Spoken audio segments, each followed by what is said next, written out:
lights are off and away they go. Extremely loose. He's managed to hold on. I think he missed the complete. He's crazy. Side Freitas is on the grass on the infield before. He slides through. He tags Richard Eck.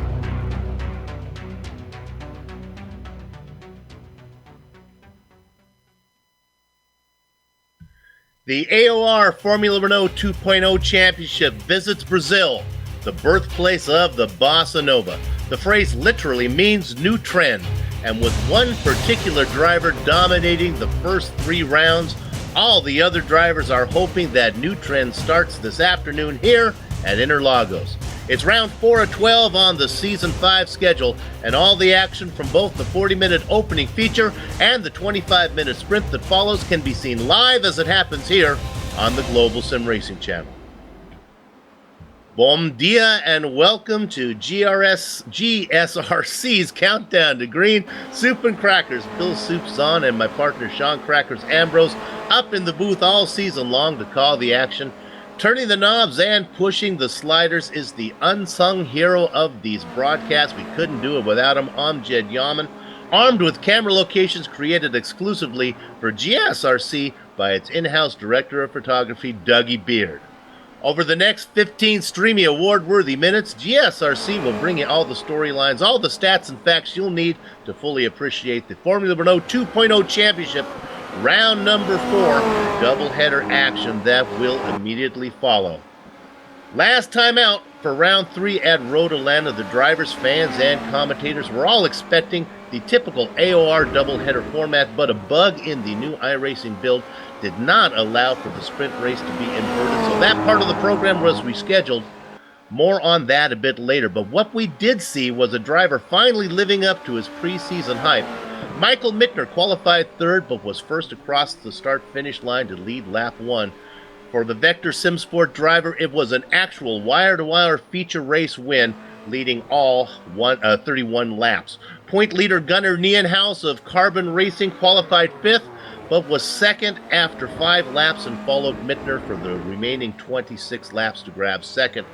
For former champ Kerry Nolden, it was up and down day for him, both literally on the roller coaster of a track, but figuratively as well, running in the running order chart. The Aperture Motorsport driver qualified 6th, was as far back as 8th as late as lap 8, but finally moved his way through the field to claim the final podium spot.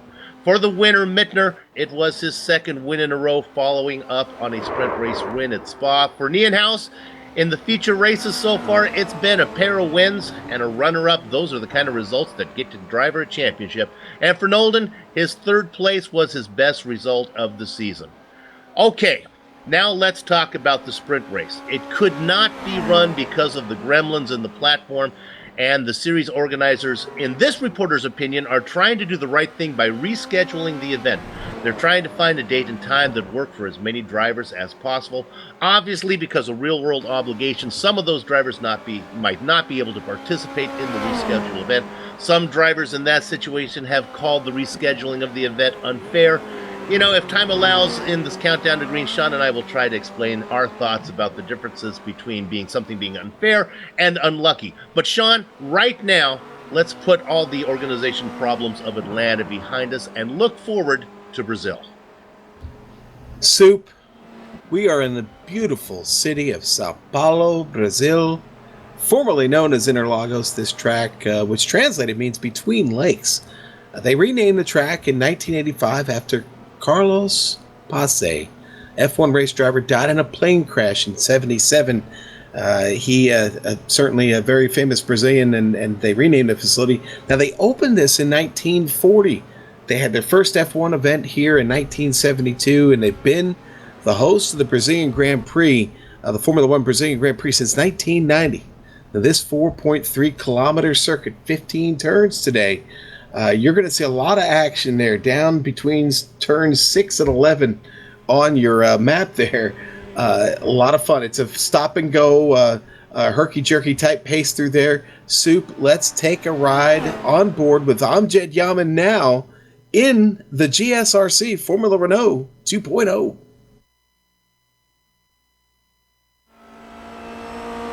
All right, we've got Amjad Yaman in the GSRC Formula Renault 2.0, so let's do a lap around Interlagos.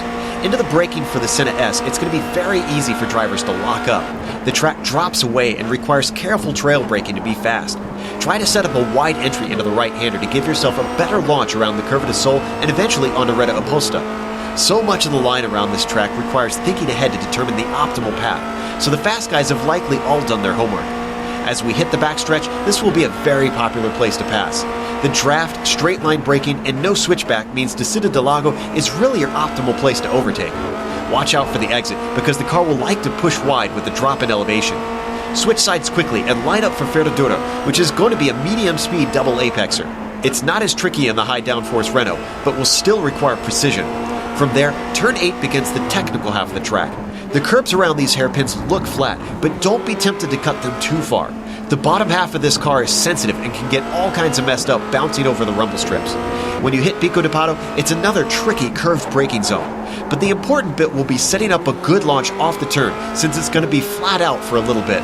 You'll see there's no lifting through Mugello, and with Juncal being the most important turn to get right, you don't want to wind up in a too wide situation. Take as wide an entry as you dare coming in here to really open up the corner. And then, as soon as you think it's safe, get on the power and send the car flying up the hill. Anyone remotely close to you is going to get a huge tow and may even be able to draft past you.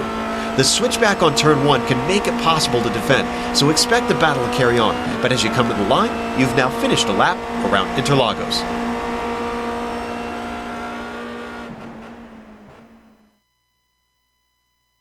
Joe Peak on the mic, our director Amjad Yaman on the wheel, and also moaning in our ear right now as he looks at some of the corner entries that he missed on that lap guide around Interlagos. That's okay, Amjad. It was a good attempt. And now let's take a good attempt through these points championship. Let's start by talking about the Drivers' Championship. We mentioned his success a bit earlier, so it should be no surprise to see Gunnar Nienhuis of Carbon Racing comfortably at the top of the chart. Phil Reed did better than Christian Koch in Georgia, so the Aperture Racing driver moves around the Vortex SimSport star. Holding station is Quantum's Adam Tierney in 4th. Vortex strikes again with Michael Mittner now in 5th. Christian Tkach of Red Devil Sim Racing is pushed to the right side of the overlay. Hey, it took a while, but welcome to the graphic. Kerry Nolden, the Aperture Racing driver, makes his overlay debut in 7th. A pair of Force Fissy drivers hold down 8th and 9th in the form of Evan Imre and Knut Martinson. Renee Osterkamp of Sim RC climbs 2 spots to the final overlay spot. Before we leave this overlay, take a quick look there at the teams. Those 2 drivers each for Aperture, Vortex, and Fissy. Now let's go ahead and look at the team championship. So when we bring that up, notice there it is again. Vortex and Aperture sit 1-2, separated by only 3 points. For Carbon, Gunnar has contributed 113 points. Yannick has chipped in 100 less, but those 13 points are very important as the Nienhuis boys sit in 3rd, still within striking distance of the leader. Force Fissy moves up a spot into 4th, and do not count out Quantum Motorsports. They have a strong 2-prong attack from Adam Tierney and Christoph Holstein. Red Devil, Evosonic, Drillers, Sim Racing RC, and LM Remsport fill up the right side of the graphic. Okay, we've reviewed the last round. We've introduced the tracks. We've gone over the team and driver championships. So now let's turn it over to Sean to talk a little bit about the series and race details. Let's spice up everybody's Friday evening with a little bit about the series details here at Apex Online Racing Formula Renault 2.0 Series. This is Season 5, Round 412, today's Soup. Now, of course, we've got the 2 events today. We'll talk a little bit more about that for our first-time viewers in a moment. But we have a feature race of 40 minutes and a sprint of 20. This is the Formula Renault 2.0 that you see right there on screen. This is an open setup with only 40% of fuel. You will need a pit stop in this opening feature race. You won't need it for the sprint.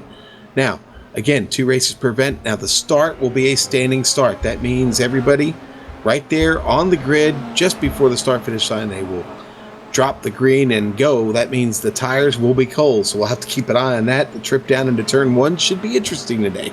Local yellows only, of course. We won't be stopping the race for any full caution yellows. Incident cap, yes, there is one. It does vary a bit between the feature and sprint race as far as the point deductions. Now, the weather today, Sue, it's a bit partly cloudy out here. 24 degrees Celsius, 38 degrees Celsius on track. A little windy, but really, I think we've got a great day for some racing. The important thing to remember, no fast repairs on these cars, okay? Now, the event format, let's talk a little bit more about that, all right? Now, today, it's qualifying is going to be 2 laps, lone qualifying. Now, the feature race, again, is 40 minutes. We will need one stop. The fuel's not enough to get you there. It's a pretty large pit window. It'll take you close to the end, but not quite to the end. So the window is large. Now, the grid is based on qualifying. Okay, those first 2 flying laps there. And the incident cap today for the feature race is 13. 13 incident points will be half your race points. 17 will DQ you from the event. Soup, the 25-minute race, no stop, of course. They invert the grid from the feature race. Okay, and it's that's working. all. Yes, and it is working this week, and that's all the cars of the lead lap. Now, any cars that are a lap down, they start at the back of the grid based on their finish in that feature race. All right, and the incident cap is only 13, and that will DQ you from the race. So, got to be careful. Again, the no fast repair element to this, I can't stress enough how careful you've got to be. Now, there's a lot of runoff space here to work with, but you still want to take care of this car. It's not the toughest beast on the iRacing service, sir. Okay, let's talk a little bit about unlucky and unfair. You know, it seems like I tend to end up doing some preaching in here. It was only a few races ago we were talking about the difference between poor judgment and being unlucky when I used the example of like teenagers in a horror film. But we're going to talk about it here and now with the rescheduling of this event, the sprint race event that took place at Road Orlando that they couldn't get done. They've rescheduled. They're looking for a convenient time when they can put this. Some of the drivers are not going to be able to race in it that would have been able to race in Atlanta, and they're saying, boy, that's kind of unfair. I can't do it. Here's the example I want to give.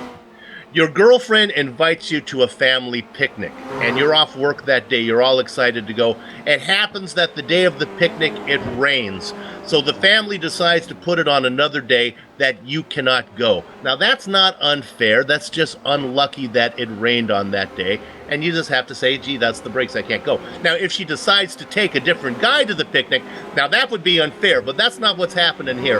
They're scheduling this on another day, and you're not able to go. So it's just a bit of bad luck. And Sean, luck's part of racing. It's not the first time that races have been rescheduled. Of course, in real world, though, when the drivers are getting paid to be there, they tend to be there. Yes, they do. And listen, you just said it all right there. Luck is a big part of racing. It really is. I was one of those people when I grew up. I always thought luck. Luck. There's no luck to anything. You know what? You need a little bit of good luck in racing to find your way to the top. And you know what? Here at Interlagos today, I think luck will be at a premium. Soup. This is a very, very high-speed circuit that slows down real quick on you when you get to the backside of it. And this is going to be a very interesting battle today. The sprint race, I can't wait to watch that. It gives a lot of good passing opportunities here today. And, of course, you know, the really, really fast guys at the back of that pack, they are going to be slicing and dicing when we get started in that sprint race. Qualifying almost done. Just a few cars out there trying to put in that last second lap to get it good. And we'll get to qualifying here pretty quick. You know, he talked about luck. I saw an interview with Mario Andretti, who has horrible luck, although he did get a win at Indianapolis. He's considered to be one of the most unlucky drivers there. And they asked him about being unlucky, and he said, well, at least I'm here to answer the question. So I'm not that unlucky. A lot of his friends are not around to answer it. So luck has many forms. What do you say, Director? You think we can go to the grid right now?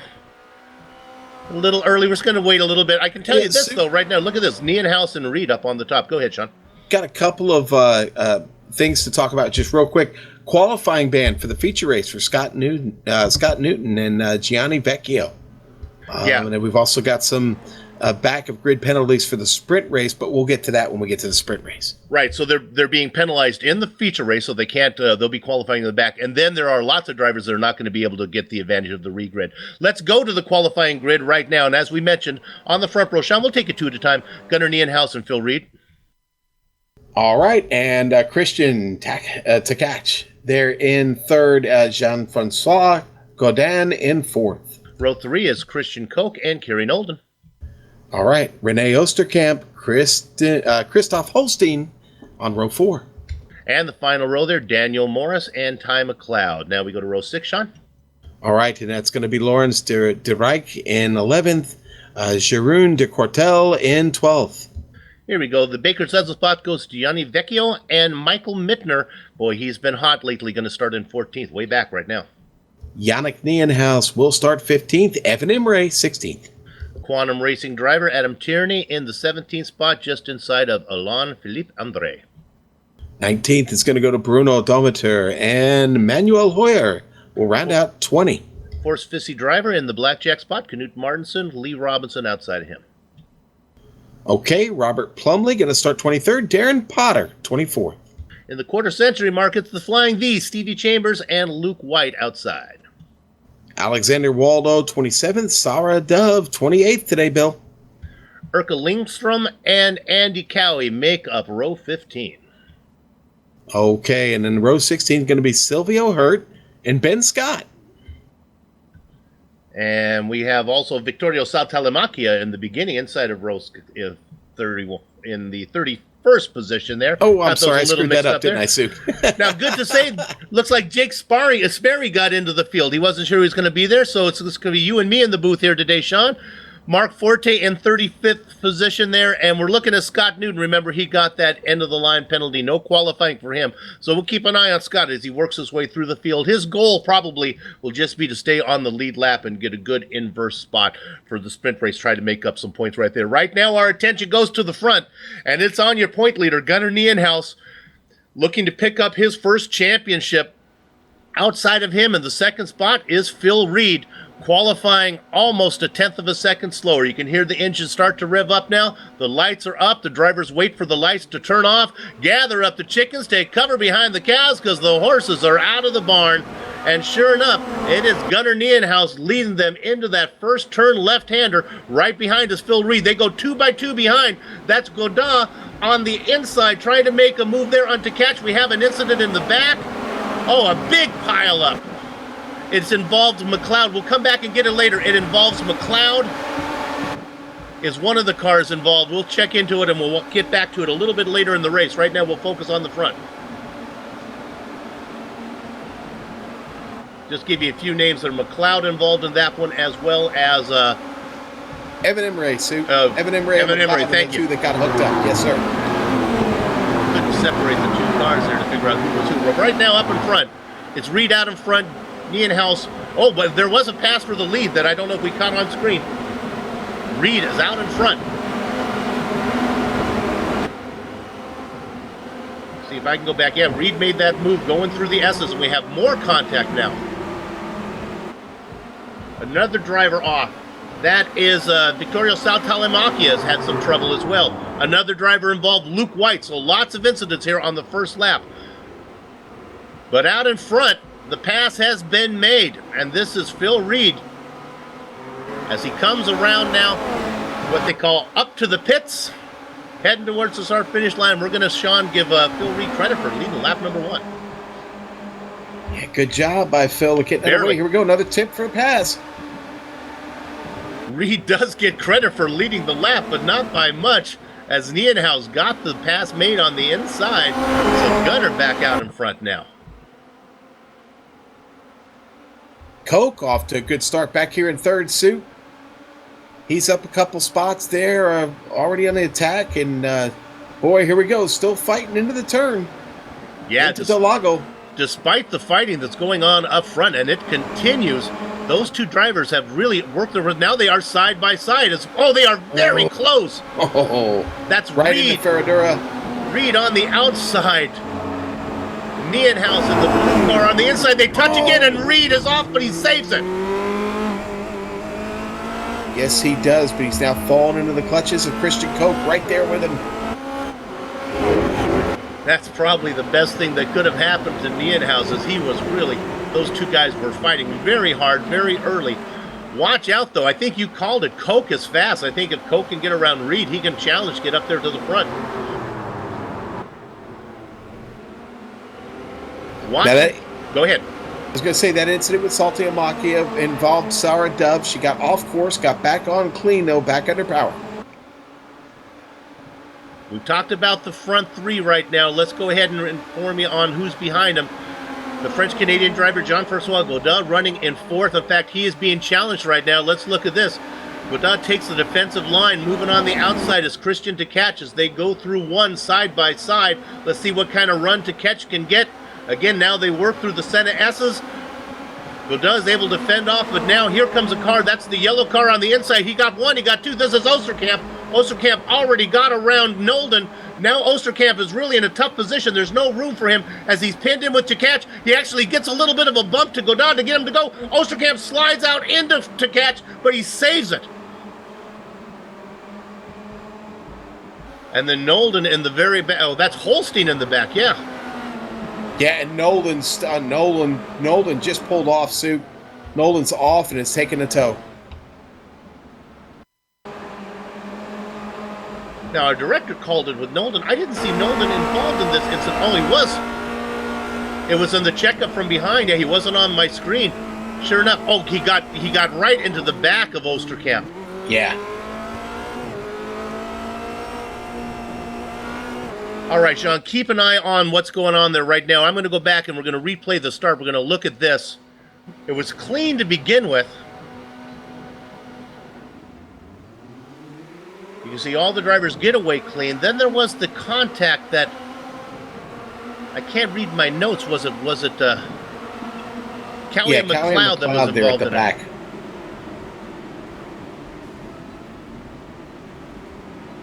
You can see there that they got Cowie goes off in the grass. They get together. It was really got tied up in the front of them. They just got checked up. The cars almost come to a stop, and Cowie had nowhere to go.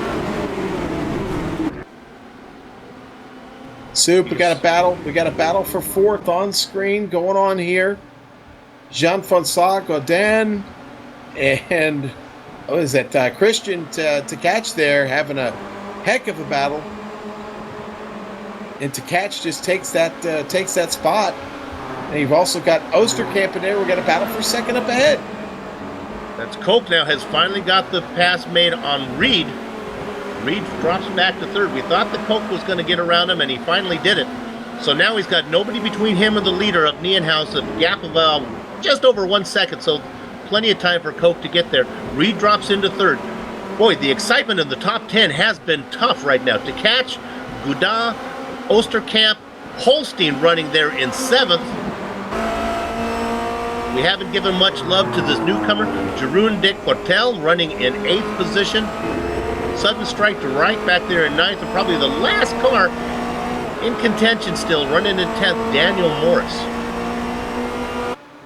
Yeah, and then you go back a little bit away here to 11th, just about 2.5 seconds. It's Alain Philippe Andre and another group of cars there, Bruno Dometer and Yannick Nienhaus, sitting in 13th right now, Sue.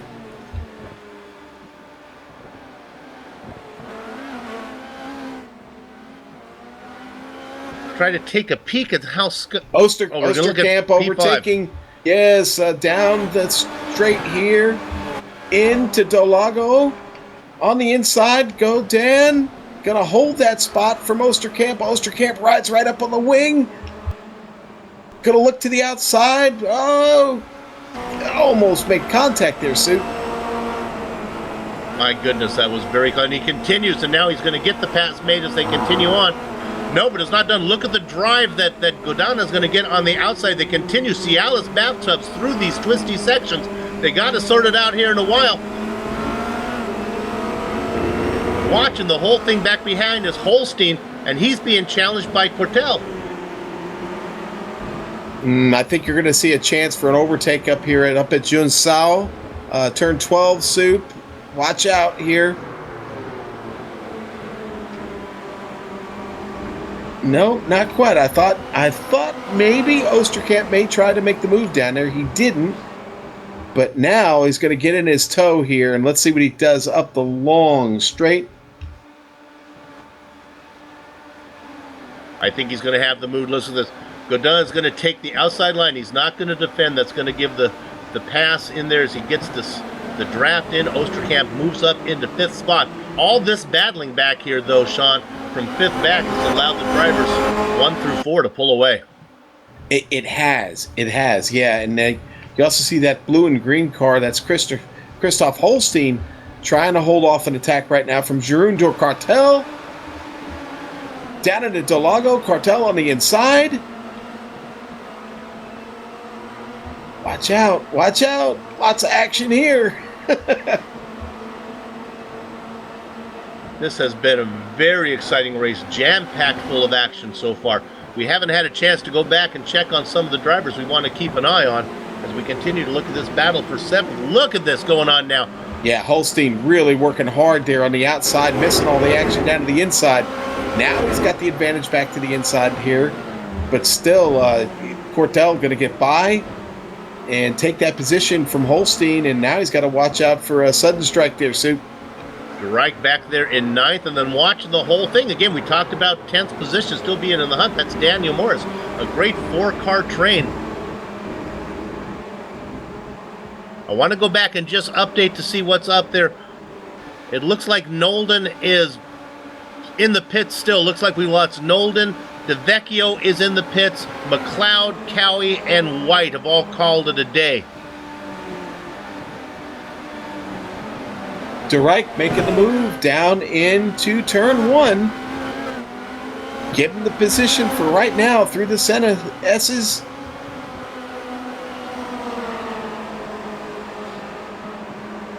Battle continues. When you watch it there for 8th, you can see the cars that were way up in front there in that long camera angle shot. You can see the 4th, 5th, and the 4th car up in the. Now look at that battle there. That is De Rijk, I think, making the move, right?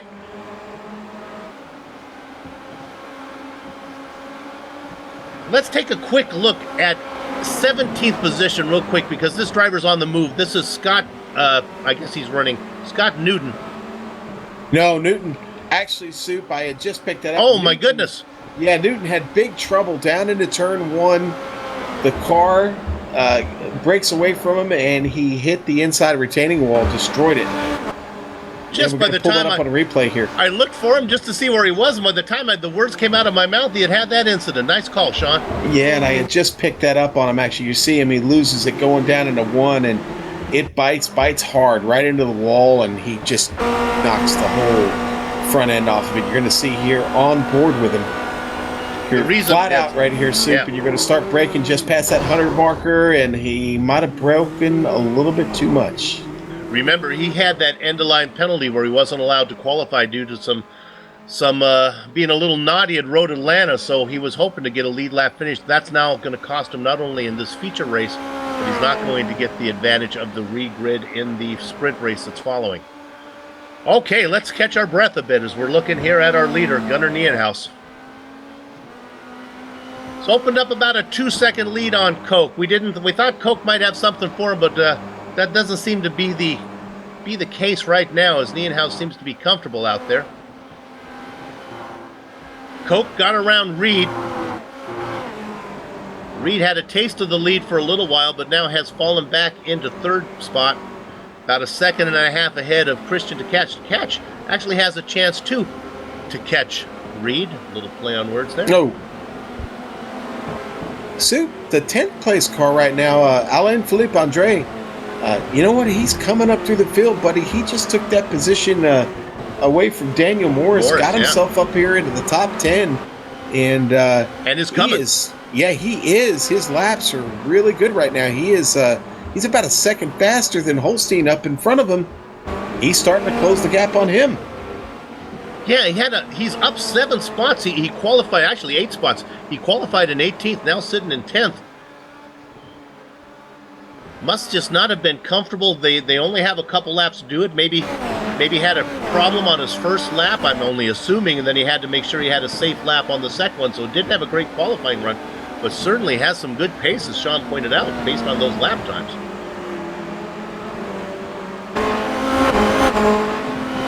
Leveled off a little bit there on that last lap, but still, into the top 10, looking pretty good here.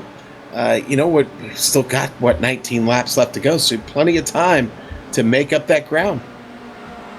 There will be a stop. It'll be a very fast stop in these cars.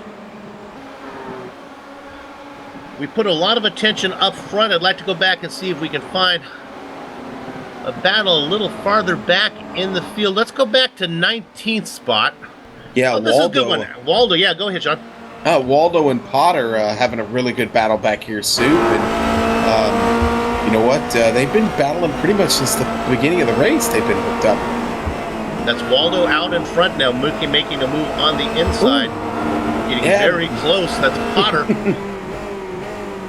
We call him the Magic Wand, and he's trying to cast the spell right now. They continue side by side. It looks like, no. You know what, Sean? They weave back and forth so much in here. Just when you think it's done, if you don't clear the driver, then he comes back and gets you on the next turn. Oh, boy. Waldo just avoids contact there with Potter in the turn. Now they're going to make their way down into Jeunsal and set up for the long trip up through the final straightaway to the start-finish line. And boy, Potter really loses a lot on that exit. Allows Waldo to get away. And it looks like Nienhuis has come in. Yep. Yannick Nienhuis. Yeah, Yannick Nienhuis. We've got some drivers starting to make those pits. I can report that Plumley has put it in the wall. He was running in 15th spot. Just looped it around. Watching Michael Mittner come out. Several other drivers making their way out.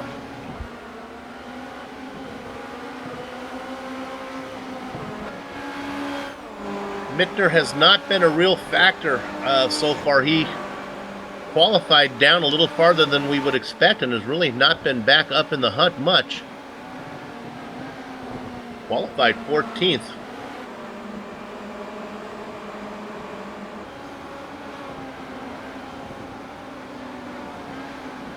Well, I think Gunnar Nienhuis is going to come in. So our leader is it. No! And he yeah, you got full. Welcome to Interlagos, where you never know when they're coming in or not. Well, you don't want to miss. That's for sure, because you're coming up on those barrels so fast. And then we're looking at look at that. Waldo finally had that incident. He was in that tight battle. They got together, actually. Let's go on board Waldo here. I had just gotten off that battle too, Sue. Boy, Waldo's going to get him in a bad spot there, and they get hooked up and can't get separated until they got out into the grass. We're not happy to see the contact, but it's nice when we can get a battle on screen and then we leave it and then we come back and give you the closing chapter on it. I think that battle is done now as we look there at Andres coming in, and now he is leaving. Of all the cars who have pitted, Michael Mittner is the leader of them, but he's well down the list. We'll see how he cycles out. Top 17 driver Sean still to come in, and really none of the front runners that we've been watching. Gunnar gave us an idea he might pit. Yeah, that's. I'm glad he got you and not me. I just did last night. I was doing one at Montreal. That track gets me as well. Here we go. Let's see if Gunnar. Nope. No. The racing line comes across the pit entrance. There's really no way to tell. Here's somebody who's biting, and it is to catch coming in from fourth. We talked about that window being very wide, Soup. So really, it's your call as a driver. Really, what works best? Where's your position on track? Are you losing any time to the guys in front of you? So those are the factors to take into consideration when you're deciding whether or not you want to pit with such a large window.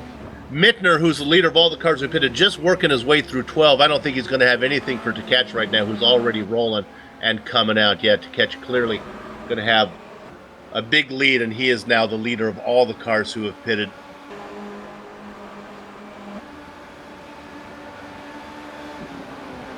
To catch a very good driver. Doesn't win as often as you would think for as much as he runs up front.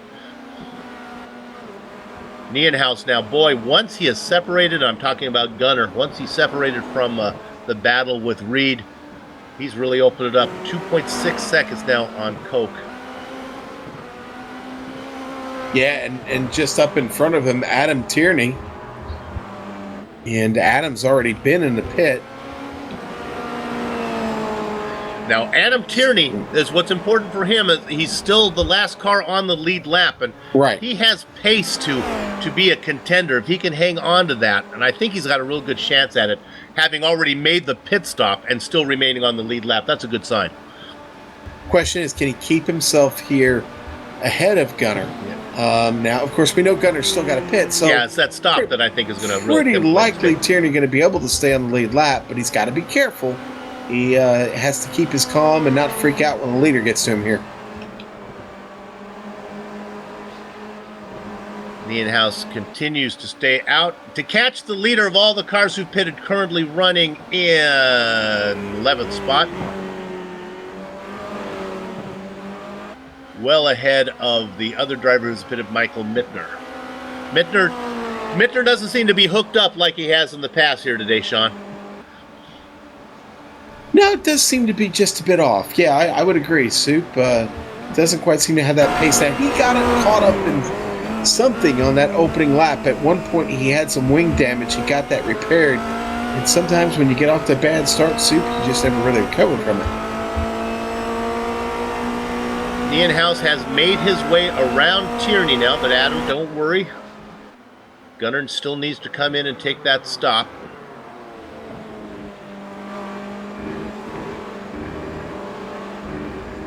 Looking through the top 5 here, really the battles have all settled down a little bit. Maybe to take a quick peek in on 7th place.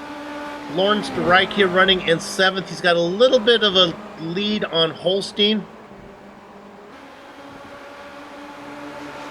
Holstein racing for Quantum. Osterkamp is in. That's one of our top 5 making his way in. Now, what we'll do this time, this will give us something to look at. Osterkamp comes in. He was real close to Tkach, who's running back there in 11th right now. Tkach is coming across the start-finish line right now. Osterkamp has got to get that. Tkach is going to get him. So Tkach is going to come out in front of Osterkamp comfortably. Osterkamp does come out in front of Mittner, though.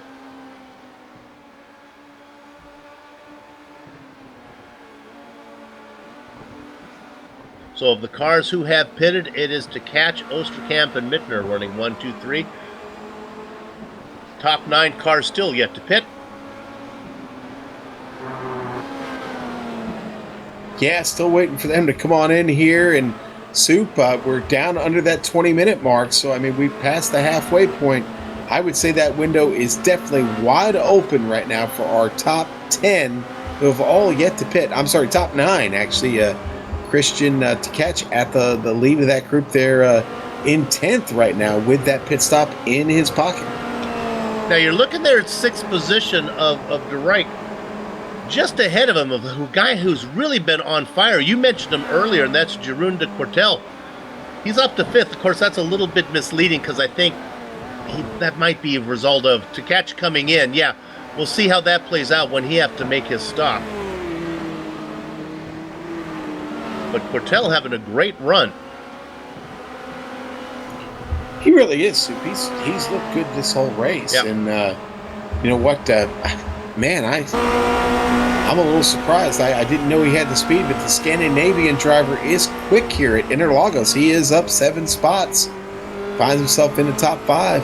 Not sure how fluent he is in English, but I would sure love for him to stop into the interview booth and like to give a talk to him, maybe between races. Nobody coming in, nobody biting yet to catch the last of the top names to pit.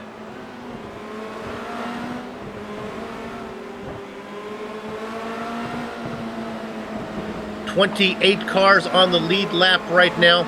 They're still giving Alexander Valdo, still being credited for being on the lead lap, even though he had some issues. But he has yet to make his stop, as has Jake Sperry. Let me correct myself. Valdo has been in. Sperry has not. Sperry running in 27th. Make that 28th now. He is and now has officially gone a lap down, Sperry a lap down, and that takes into account the leader. Both those drivers will still need to pit, so I don't think we're going to be seeing Jake getting the advantage of the regrids. Baldo, though, is a possibility, running a 26th.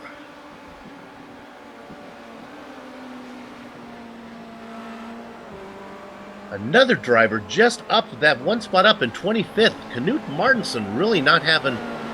I think maybe I remember maybe catching his name in one of the early lap incidents. Maybe he got involved in that one. Well, he qualified 21st. He's down 4 spots. Usually, Knut works his way up through the grid.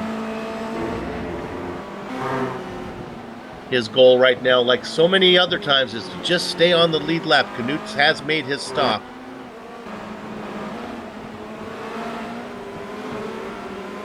Boy, Jean-Francois Codin is really on the move. Jake Sperry just got out of the way for him. He's trying to put some more distance between himself and Jeroen de Cortel. Almost 3 seconds ahead of him now. Still needs a pit stop here, Soup, but he's put some space behind his competitor there and starting to get to work a little bit on Phil Reed just up ahead of him. And it's the battle behind these guys. If you drop back there, we're looking at it now. Cortel, this is a balance. We'll watch this as the pit stops are coming up. This is Cortel, De Rijk, and Holstein. In fact, here they come. We got one only. Yeah, Cortel peels off and everybody else goes on by. So looking for Tkach. Now here comes Tkach. He is just going past pit entrance right now. Cortel maybe might be able to get out. Nope, I think Tkach is going to get him too. Yeah, Tkach long gone. Ooh, a long stop for Cortel. Oh my goodness, he's going to lose a spot, I believe. Yeah, De Rijk and Holstein just battling it out, Soup. On track now. You see it here. They're heading down into Ferradura. Setting up for this entire complex here. This is going to be a good battle here. This is really a battle to see who can be first into the pit lane, I think, because these guys have got to be coming in pretty soon. Pretty soon. I can report that Tkach and Oosterkamp both got out ahead of Cortel, who had a really bad stop. So all of that. Go ahead. I was just going to say, Holstein looking for some kind of edge here. But man, just not able to find it. Sudden strike on the attack. He is all over the pedal and making really good strides here up the hill. Will they come in here, Soup? That's the big question. Lawrence is down on the inside there. Looks like he's going in. Yes, he's going in. So he comes in again. What we'll do is we'll pick up Tkach. And where are you? Already by. So there we go again. So Tkach is going to get that spot. Oosterkamp, it looks like Oosterkamp is also going to get out in front.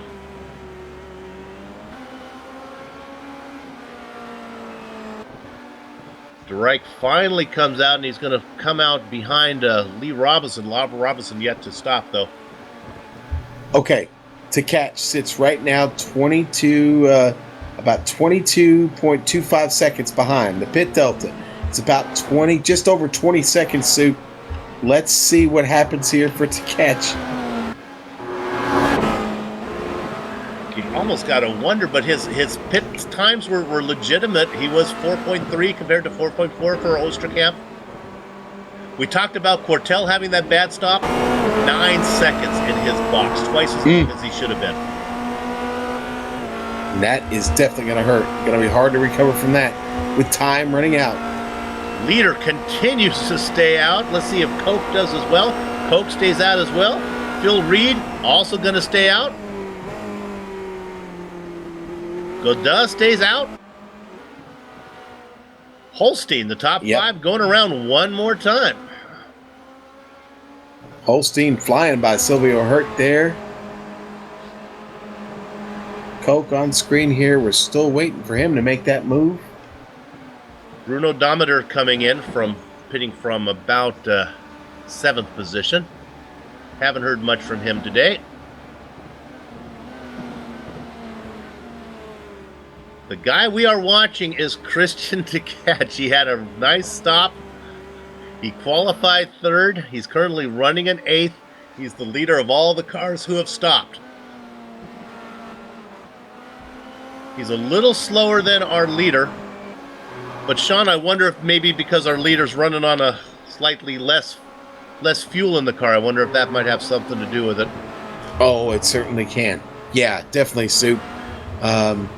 I'm now starting to get a little nervous here. About 11 and a half minutes to go, and we know you need fuel, so hey guys, you can come in anytime now, okay?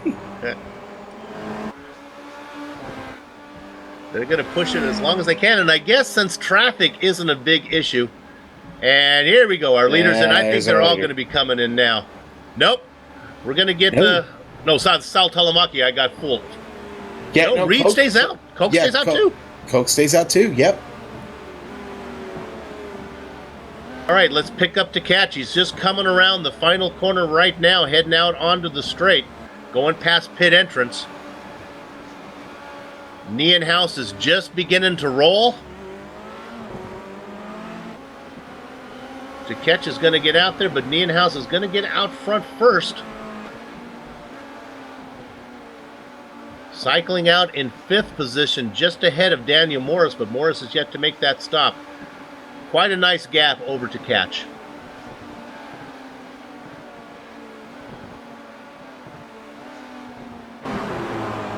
Koch, Reed, Godin, Holstein, Morris. The 5 drivers who have yet to pit. The first 4 running 1 through 4. Morris, even though he hasn't pitted, behind Nienhuis right now, running in 6th. Nienhuis in 5th position, Tkach in 7th. That was a convoluted way to give you the top 7 drivers, but I think I got my point across. Well, Phil Reed had a nice little job there getting around Saltalamacchia. Pulls it off really well. Of course, Vittoro is currently shown in 25th. Tough run for him. He's got his pit stop in, but Phil looks like he's gonna keep it on track. I don't know here, Sue. What we got? Nope, he's still out. There we go. Phil Reed is gonna run her another lap. So does Koch.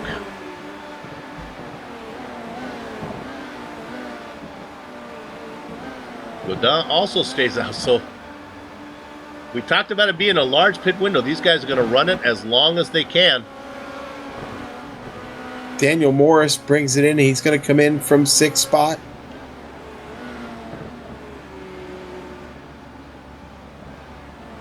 So the lead back to Nienhuis is 13 seconds. That's between Koch and Nienhuis. No way for Koch to get in and out in time.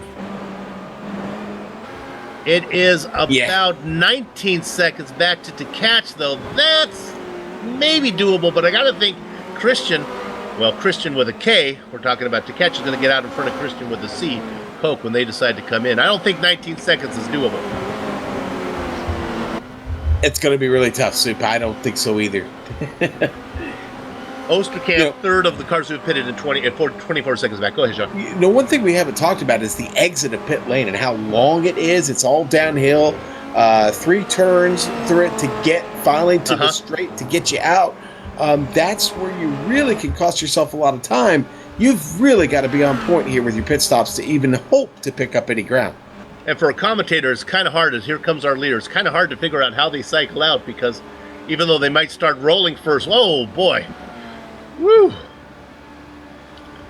Koch in, Reed in, and I'm going to assume that Godin is in as well. So Holstein also coming in.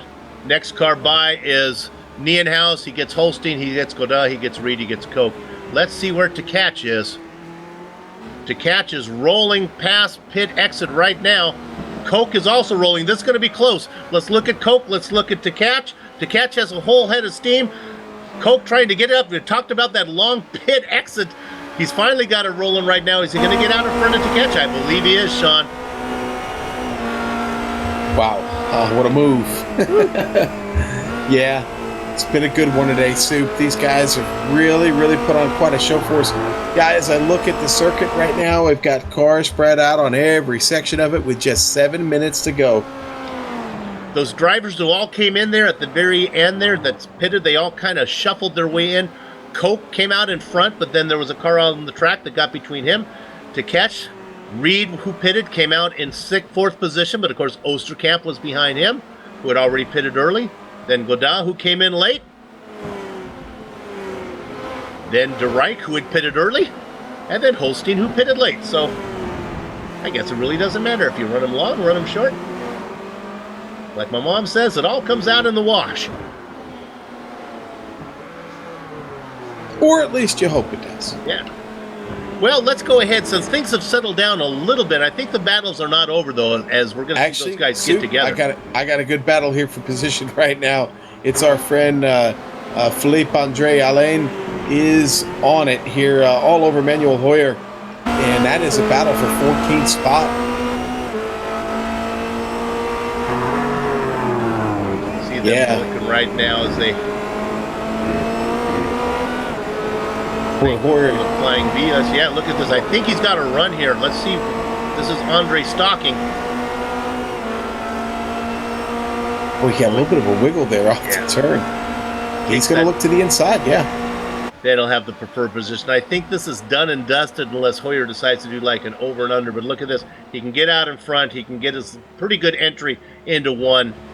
Hoyer really does his best to fight back with not much going on there. I think Andre is going somewhere. But he's got to hurry because only 5 minutes. Wherever he's going, he needs to get there in the next 5.5 minutes. Yeah, you better get in a hurry quick because this one's closing up shop here soon.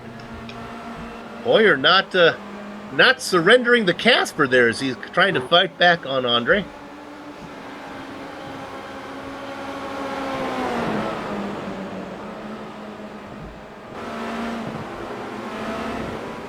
You know, Soup, there's actually now, with 5 minutes to go, there's actually a good battle just behind our leader, and it's Waldo and Saltalamacchia is still involved here. Saltalamacchia going to look to the outside, heading up to straight. Going to be on the wrong side here for turn one, but right up there with him. The good news for them, they're in a nice battle. The bad news is well, look at this fight going on right now.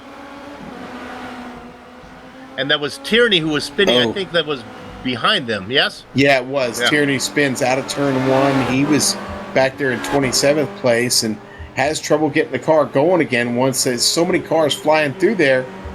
And another car flying through turn one. Who was that? That was, that was Silvio Hurt. Yeah. This battle let's continues. Go back to the battle on screen. Now, these guys had a chance to finish on the lead lap. They came so close. But right behind these guys, we're looking at that battle right there for 25th and 26th. Right behind them, this is Koch and to catch. Now, remember that the leader's already gone by and put, as a follow-up on the story, put Waldo and Saltalamacchia a lap down.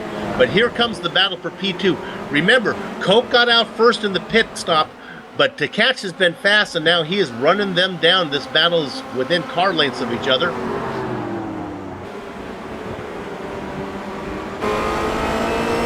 Yeah. Go ahead. I was going to say Christian done a good job to catch the leaders. Oh, sorry. That was good. Yeah. But now this is going to be interesting. He's got to work around these two guys who are fighting. Koch doesn't want to lose any momentum here. Right. Let's to catch, get that spot. Also, there's another battle as they work their way around. There's another battle that involves Ben Scott. He's doing his very best to try to finish on the lead lap. He has 3 minutes to do it, but Nienhaus is coming. Oh, Adam Tierney. We saw Adam Tierney was off. Sorry, I heard somebody blow an engine. Never mind. Yeah, very important for Ben Scott here. Now, listen, he can do this. He's just got to put in some couple of solid laps here to get it done. Boy, Gunnar has just been so on point today, though. I think it's going to be hard. With the long straights here, Soup, it's going to be hard to hold him back. Looks like Koch is stretched away from to catch, so that battle has lessened up. Why don't we go ahead and keep an eye on this leader here? Now, this has a couple things going on. You would say, well, why does it really matter to the leader to get around? Well, that's one less car he needs to get around to get to the lead. It's a matter of being, for Ben Scott, he's going to be on the pole, or he's going to look at this, and Ben surrenders the spot. And that's exactly what the rules call for. You're not allowed to fight for it, so Ben has to give it up. The good news is, I believe, could it be Sarah Dove? Let's go ahead. We have another little battle. This is always fun to watch. These guys seem to find themselves together. This is Martinson and Dove. These guys are very well paced. Sarah doing a good job over the last season. Really picked up her pace. You wouldn't know it today. She's running back there in 22nd, but she's been running up there with the front runners, and now she's looking to make a move on Martinson.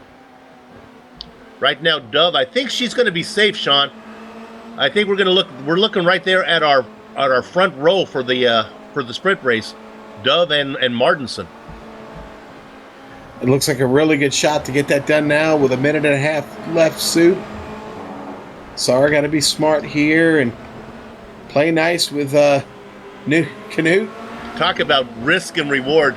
Yes, yeah. It is one spot, but if you were to make a mistake, you're going to cost yourself for a front row spot for the sprint.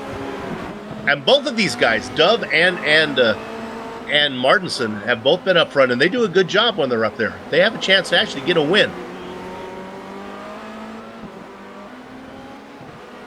In fact, looking at a big name that might be back there, really nobody. Every once in a while we get a top driver who's had issues. Nobody really back at the back of the field right now. Yeah, no, this race been run very well, Soup. The attrition rate not been high at all. We've been able to run this one clean with 30 seconds left. Gunnar Niehaus just running away with it. And the big names that have had trouble are all a lap down. Nolden is out of it. He would be somebody. McLeod. Tierney, of course, runs up front every once in a while. Right now, we're looking at our leader, Gunnar Niehaus. He's already picked up 2 feature race wins this season. We've had 3 feature races so far. He's got 2 wins and a second. He also has a second in a sprint. The only blemish on his record was a did not finish. Well, right now, as he works through this final twisty section, he's going through Horseshoe right now. Sean's worked real hard to give you all the Portuguese pronunciations here. Turn number 9, I call it Small Pine. You have one for that one, Sean? For turn number 9, Soup, that would be Perendinho. Okay, how about 10? I call it Duckbill. You got one for 10? That's Tepato. Okay. Yeah. Bico Tepato. Through the junction, that's 12. What's that called, Sean? Junsal. Okay. Junsal, sir. 13, then up to the pits is what they call 14. Dos boxes. Dos boxes. I like that one. 15, the bleachers. Arcade Pensadas. All right. And then in any language, it's the start-finish line. Finish line, yes, sir. Gunnar Niehaus picks up the win. Congratulations. Christian Koch is going to get second. Christian Tkach in third. Reed Osterkamp. Let's go back and see how that battle for the very back is. We'll see if Emery, or we're looking at that Martinson and Dove battle. It looks like that has slidened up there a little bit. That's over. Looks like Martinson's going to come home. Looks like Sarah is going to be sitting on the pole. Boy, Waldo and Saltomachia fight to the very end across the line. Give it to Waldo. 25th, 26th goes to Saltomachia. Soup, it was by 5 thousandths. No, I'm sorry. It was 200ths of a second. Learn those decimal points. My gosh. Yeah. Wow. Let's go back. Stephen Chambers, I think. Let's watch this one. This one, Chambers in 18th position has the magic wand, Darren Potter, behind him. Not sure. Here they come. I think Potter might have a chance to get in the toe and get this spot. Is he going to get there before the start-finish line? Nope. Boy, Chambers took the shortest line to get to that inside line to get to that finish line. He's going to come in. Chambers going to get 19th spot. Potter going to get 20th.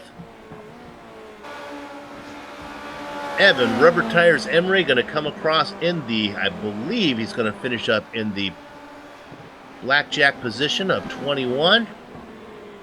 And then we'll stay with this all the way. Knut Martinson, Force Fissy driver, in the double deuce spot.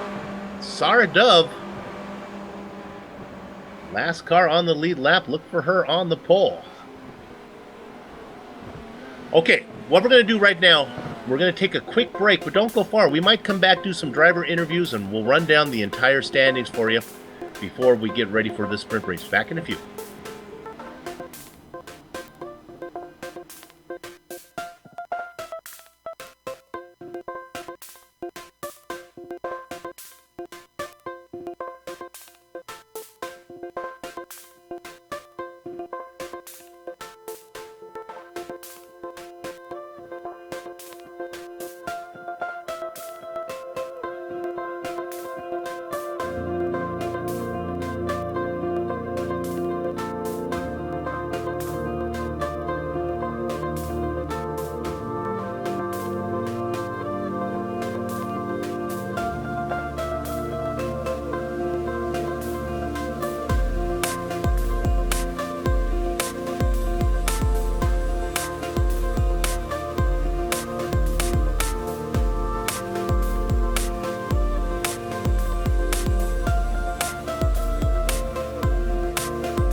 Welcome back to the Global Sim Racing Channel's coverage of the Apex Online Racing Formula Renault 2.0 Championship, round number 4 from Interlagos. We just finished up our 40-minute feature race, which saw Gunnar Nienhaus pick up his third feature win of the season, finishing ahead of Christian Koch.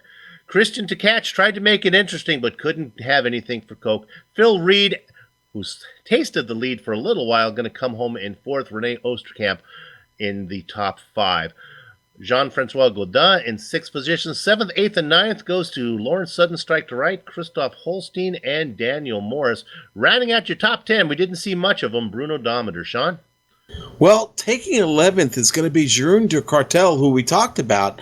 It looks like a long pit stop. Yep. Really shot his chances there, and he'll have to settle for 11th. Michael Mittner gets himself up to 12th. Lee Robinson, 13th. Alain Philippe Andre is going to finish 14th. 15th, going to go to Manuel Hoyer. 13 spots up to finish 16th. Urka Lidstrom. Great run from Urka today. Robert Plumley, 17th. Yannick Nienhaus, 18th. Stevie Chambers, 19th, and Darren Potter going to round out the top 20. The Magic Wand that Sean just talked about, Darren Potter, going to be starting outside of row 2. When we get to the sprint race, in 21st position inside of row 2 is going to be Evan Really Tough Emery. Knut Martinson, 22nd position, is going to earn him an outside of row 1 spot. And on the pole, last car on the lead lap in 23rd, Sarah Dove. That's going to be a good run for her. Ben Scott had to surrender that the last spot on the lead lap to the leader, and he's going to come home in 24th. Quarter century mark, Alexander Valdo. Victoria Saltalamacchia and Adam Tierney, these guys are 1 lap down, along with Silvio Hurt. And Jake Sperry, who we're going to talk to in a minute, coming home in 29th. 30th position to Mark Forte. Scott Newton, he had that end-of-line penalty to start the race. He was not able to work his way up. I'm sorry, Sean, I went a little far. Well, I'll finish these up. I didn't realize there were so many. Kerry Nolden, Giovanni Vecchio, Ty McLeod, Andy Cowie, and Luke White go round out your field. But since I took Sean's spot, I'm going to give him the honors then of talk to Jake, who's here to talk to us. Let's go. All right, let's talk to Jake real quick. Jake, buddy, that was some kind of race out there today. You picked up 5 spots from your starting spot. Tell us a little bit about the track and how it felt out there. The track compared to Road Atlanta was different, to say the least. It's a lot more smoother. There's a more natural of a flow, you could say, going through it. There's less chance of getting yourself picked up in an incident. And the only real sticking point is that lap 1, turn 1. And I think we all saw exactly what happened there today. I ended up parking for a little bit, had a nice, wait at the drive-through before getting off going again. But, it's such a difficult circuit in the sense that you are always waiting for the next corner and you're always thinking about getting back on the power again. But that waiting, that momentum being too early, it just spins the car around. And that's been something I've been struggling with all week. And it was so scary today, actually, being lap traffic. It's my first time driving with a wheel because I've made the switch, and finding myself in a situation where I'm letting through 4 or 5 cars through the slowest part of the track. I was scared and almost lost the car. So I'm happy that I kept it on the island. I'm happy that I'm finishing. I know I've got a penalty for the next race, and I know that I wasn't going to get anything from it anyway, but, it would have been nice to have had 5 spots on other drivers. Hey, listen, it was a solid drive for you there, except, that at the beginning when it got a little hairy there, but congratulations. Great run to you today, buddy. Thanks, Sean. I'd like to take a moment to thank the hashtag Jake Sperry fan club that's going around a little bit here. I hope to get up near the front sooner or later and get my pace up a little bit better than it was, but I have to say fair credit to everyone here. I think that the sort of drivers that are coming into this league now, we're looking at drivers or not even on the waiting list, but asking to be on the waiting list, are absolutely phenomenal drivers. I've seen the likes of Josh Thompson, Asio Teles. I mean, we're seeing Jerome de Quartel and others trying to come in. It shows testament to the league's longevity and that it's finally starting to pick up with some very, very big Formula Renault names coming in. So just to be driving on the same piece of tarmac as some of them, I have to say hats off to Gunnar again for another great win. Well, it's great for a young guy like yourself, too. I mean, that gives you motivation to improve your craft. Yeah, it does. I mean, I've only been driving 7-8 weeks in terms of driving the sim, so throwing myself in at the deep end already is something to be a challenge, and I like that sort of challenge. I like the fact that I'm pushing myself in those boundaries, and I think it goes for everyone else that they all want to be challenging, they all want to be driving with the quick drivers, and honestly, it's a surprisingly old league. I think that before I came in, there was hardly a driver under the age of 22, shall we say, going in. So everyone had this push. Everyone was trying to get everything going in. And, well, I have to say, hats off to everyone driving and hats off to the broadcast as well. All right, Jake. Well, we'll see you here in the sprint race. Good luck to you. Soup, I think you've caught up with Ty McLeod. Let's talk to him about that first lap incident there. Yeah, I do have Ty McLeod in here with us. Ty, tough one for you. You got caught up in the first lap. Tell us about it. That was not how I wanted to be spending my first race anyway, or the feature race. It was me that caused the first lap incident, actually. I got caught out by Christoph Holstein. Maybe just braked or let off the throttle a little too early. I had to go to the right. That nearly sent me straight into Daniel Morris. After that, I was just like, right, go try to go the outside of the track or the inside of the track. Nowhere was going to be a happy ending. So ended up having half the field coming at me and getting Evan Imrie, I think, wedged underneath me. Yeah, we caught that. How has your season been going? You happy with the way it's been going so far? Not really, no. It's not been the best start to the season. Just the feature races have been not too bad. The sprint races have been really non-existent. We'd like to see some better results, but it was good to see Lawrence get back into the top 10 this race. Yeah. He's been very unlucky over the past season or two, really. So it was good to see him back in the top 10. Your partner did good for you there. Well, good luck as you in this feature. You don't get to the advantage of the regrid since you are behind, you're not on the lead lap. So see what you can do. Follow those leaders through. They'll be plowing the way for you. Yeah, I'll be trying my best to get up in the sprint race. Just before I go, I'd like to say thanks to AdaptDev.Limited for making it possible for me and Lawrence to be able to race every week. They provide sponsorships for the team so we can make sure that we've got the right tracks and the right cars every week. So it's very generous of them. I'd like to put a big thank you. All right, good luck to you, Ty. Good luck as we come to the sprint race coming up. Do we have time for one more director here? Yes, we do. Sean, let's go ahead and bring in Scott Newton, who had to start from the back, and he couldn't get through. He ran into some trouble. Yeah, he did, Scott. First of all, tough to find yourself behind it all there to start a race. What's it like trying to get through? Tell us about it. Yeah, definitely. It was quite scary, knowing that I was that far back, having copped a penalty. But I accept the penalty from Road Atlanta. Similar situation in that, I missed the qualifying, but just avoiding the spin at turn 1, and just trying to moat my way up. I think I was I would have been about between 18th and 22nd or something like that, going into lap 7. Got the tow, just backed off a little bit, just so I had about 6 or 7k advantage on the driver in front, but the driver just braked a little bit earlier than I thought he normally would, and just pinched the right front, and just with the natural lay of turn 1 where it falls away, just the back end over rotated on me, and I was actually more fortunate for just taking myself out rather than the driver in front. So yeah, well, you're not. Listen, don't feel alone. You weren't the only problem. You weren't the only driver that had that problem today with the back end coming around. And so much speed being carried in the straights here, and it seems like that Formula Renault today was a little snappy on entry in some of these turns.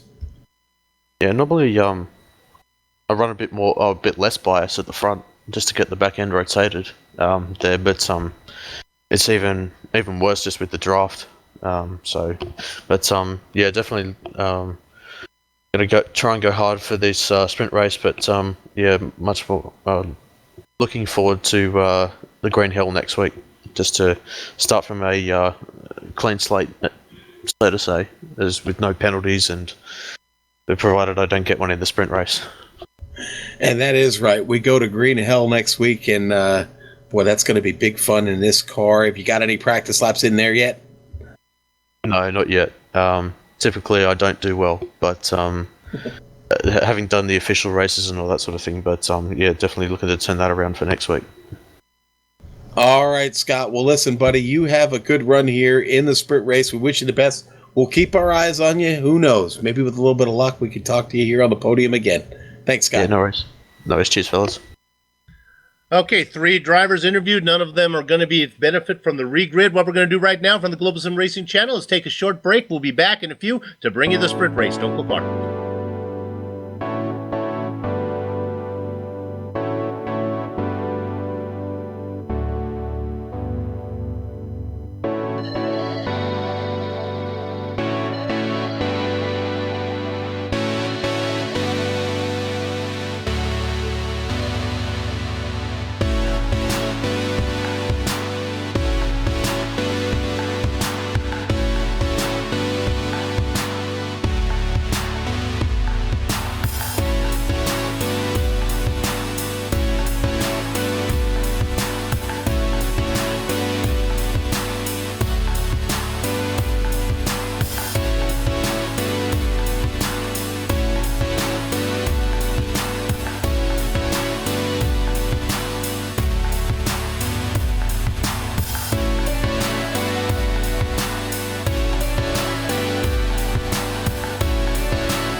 Welcome back to the Global Sim Racing Channel's coverage of the Apex Online Racing's Formula Renault 2.0 Championship.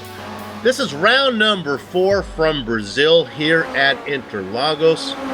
We just finished up the first half of the doubleheader, the 40-minute sprint race. Now we're looking at the 40-minute feature race. Now we're looking at the 40-minute feature race. Now we're looking at the 25-minute sprint race. There, we got it straightened out. With an inverse grid that's going to invert the top 23 cars that finished on the lead lap from the previous race.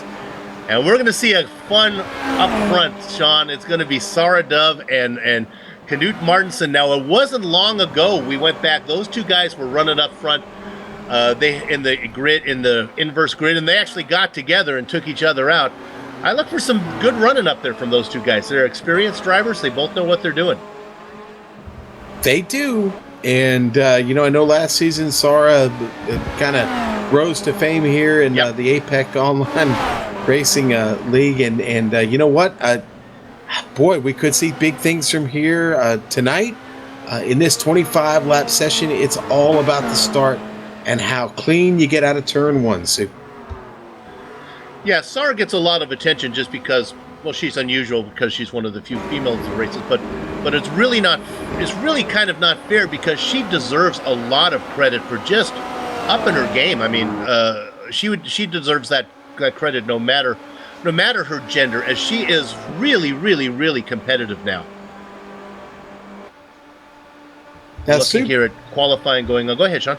Do we want to talk real quickly about the back of grid penalties here for this sprint race? Absolutely. I think it's very important. Yeah, let's go ahead and give those names. Yeah. Now, these penalties were originally meant to be served at Road Atlanta, but of course, we didn't have a sprint race, so we're gonna serve them now. Okay, and that's going to be Christopher Holstein, Yannick Nienhuis, Daniel Morris, Kerry Nolden, Ben Scott, and as Jake had mentioned, he'll also be back there for the back of grid. So, several drivers, several fast drivers are going to be here at the very, very back of the field. And boy, Soup, this could be interesting with only 25 minutes. I expect to see Holstein and Nolden, Ben Scott, all of them just charging towards the front. The entire group of drivers trying to make up as much ground as possible.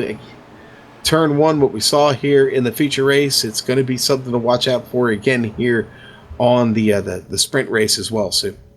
Let's call the grid. A few of those drivers, while we wait for the grid to come up, it's not going to be too costly because they weren't on the lead lap. Here we go. I'll run them down 10 at a time so we can get through it. Sarah Dove, Knut Martinsen on row 1, Evan Emre in row 2 inside of Darren Potter.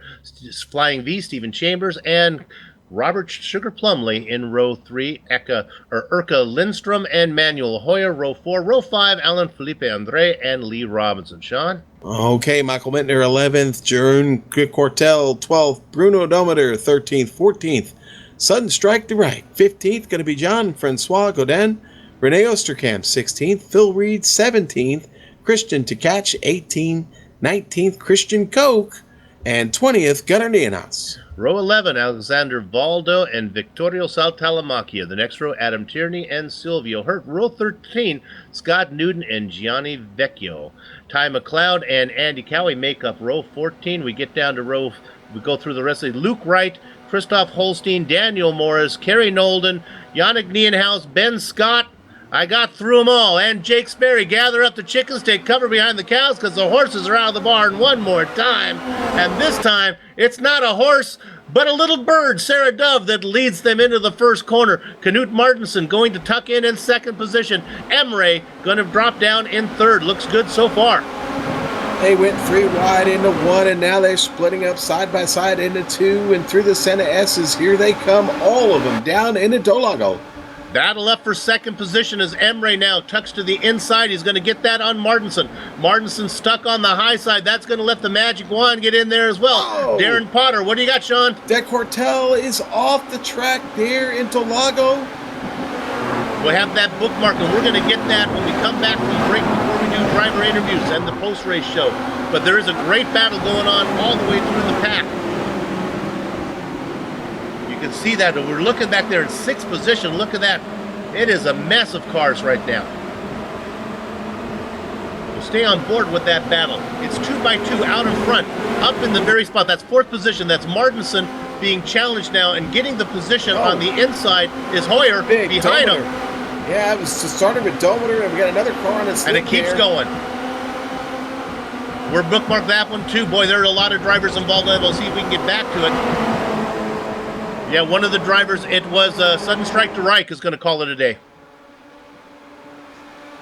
A lot of verbal complaints out there. Right now, the person benefiting from all of this, Sarah Dove, leads them across the first lap, and she's got herself, how about a 2.5 second lead as the battle continues back there for second. This is Hoyer continuing to battle with Emre now. Martinson has fallen back to 4th. Gunnar Nienhaus complaining about too much stuff. Did Gunnar get involved in it? He was trying to work his way through the pack. Gunnar, remember, he was the race winner, so he's not going to be able to get a double here today. Boy, Soup, there was really all kinds of trouble back here throughout the pack. All kinds of cars off the track. It really started, it seems like it all started back at Junsao and up through 13. Everybody got into trouble. Lots of Adam Tierney was involved in that. But let's keep with the action up front. A lot of guys falling to the wayside here early, Right on board with Emre right now. We will again cover all that action at the end of the race. It involved Mittner, Andre, Sudden Strike to Reich, Gunnar Nienhaus, Alexander Valdo, Scott Newton, Ty McLeod, and Luke White. None of those drivers are on the track right now. The one driver who is on the track and who now has shrunk a little bit, Sarah Dove with a 1.8 second lead. Emre in second. Let me run down your top 10. Let's take a deep breath here and get you set up how things are going. Emre in second, Hoyer in third, Martinson in fourth. Sugar Plumley qualified in 6th position. He's up 1 spot to 5th. Then, Sean, there's a bit of a break. You get back to Darren Potter. Then we look here. 7th position, I believe, is going to be Eka Lindstrom. Yeah, Erka Lindstrom there in 7th. And then, now here's your first big name that we got to keep an eye on. Running in 8th, this is Jean-Francois Godin. He could definitely get there. He's got around Stephen Chambers. Rene Osterkamp. We'll stay on this one a minute. Here comes Osterkamp. Look for him to move up the order as well as he's in that battle. See if he can finish that job. No, look at that. Really fighting hard as that blue and yellow machine says Stevie on the side there. Little Stevie giving it a good run, but Osterkamp going to get him on the outside. Stevie going to drop back in line as they head through the turn. That's the Ferradura complex there, and now on their way to turn 9. So we're going to watch two things. We're going to watch the battle for the lead, see how that plays out, but we are going to keep another eye on Godin and Osterkamp as they make their way through. Those are the biggest names that avoid all the trouble. To catch is up to 12th position. Keep an eye on him as well. Sarah Dove's lead, if you're a fan of Dove, has shrunk now by another half second. It's only 1 second over Emre. Emre is coming. Emre in practice was faster by about a second. Of course, those practice times are pretty meaningless if they're just getting out there, getting comfortable in the car. Soup, Kerry Nolden just got by Vittorio Saltalamacchia and Gianni Vecchio. And Kerry Nolden is now up 19 spots up into that 13th spot. Yeah. He is moving, baby. There's another big name who had problems in the feature race, but certainly he has the ability to go from the back to the front. Let's look at 3rd position right now. This is Plumley you can see it on your screen. There he is right there in that blue and yellow car. Having a good run. I thought he was going to make the move on Hoyer, but he had to back out.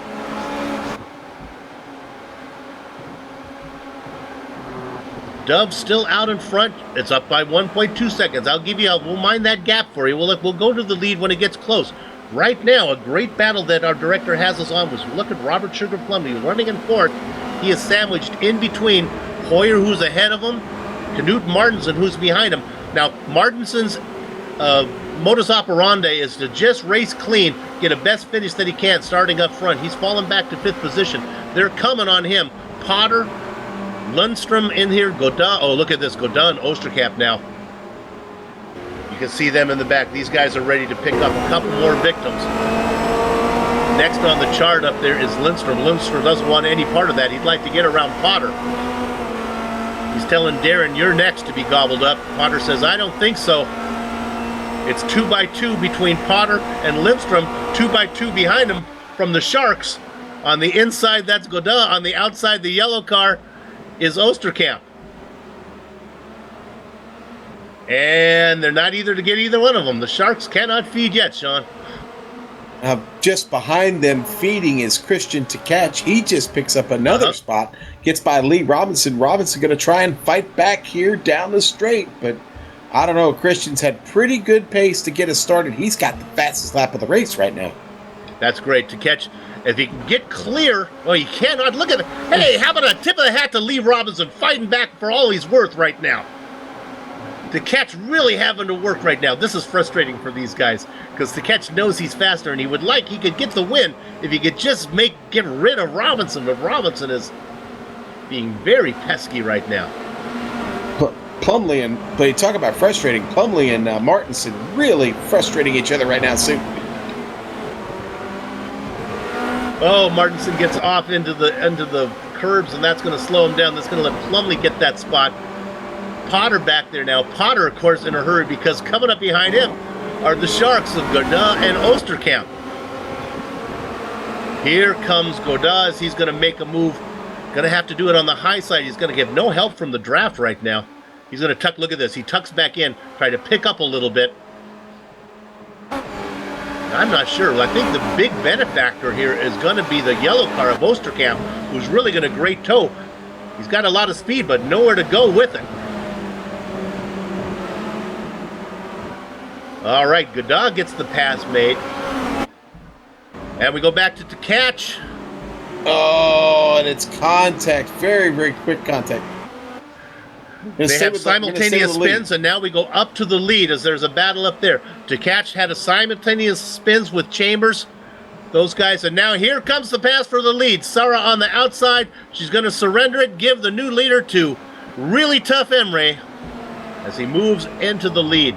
Sarah Dove drops back into second. Emre just might have the pace to pull away and hold and get a win here. It's going to be tough for these guys to catch him. Hoyer's fallen back to third. He doesn't seem to be making up any ground right now.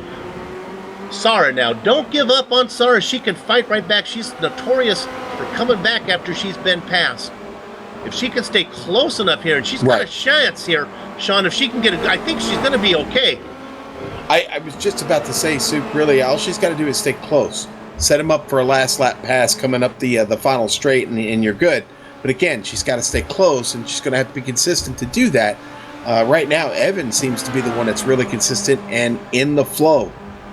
I think she's there. She's gobbling. She's going to be able to get there. Might be a little too late. Unfortunately, now she gets. Oh boy, she closed, and that's going to cost her a lot of momentum. Now her job is just to hang with them here, and actually she has another straight as they go around over here through 3. She has another chance to gobble up the distance going into 4 lake descent. She'll be close enough to stay here, and then if she can just hang tough through the twisty sections, make another run on the leader when they get to the main straight again. Dove has about a second lead on Hoyer. Hoyer's not out of the picture yet.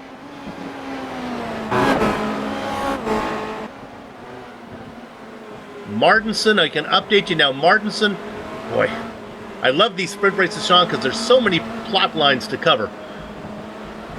Yeah, I'm back here in 10th right now watching the battle.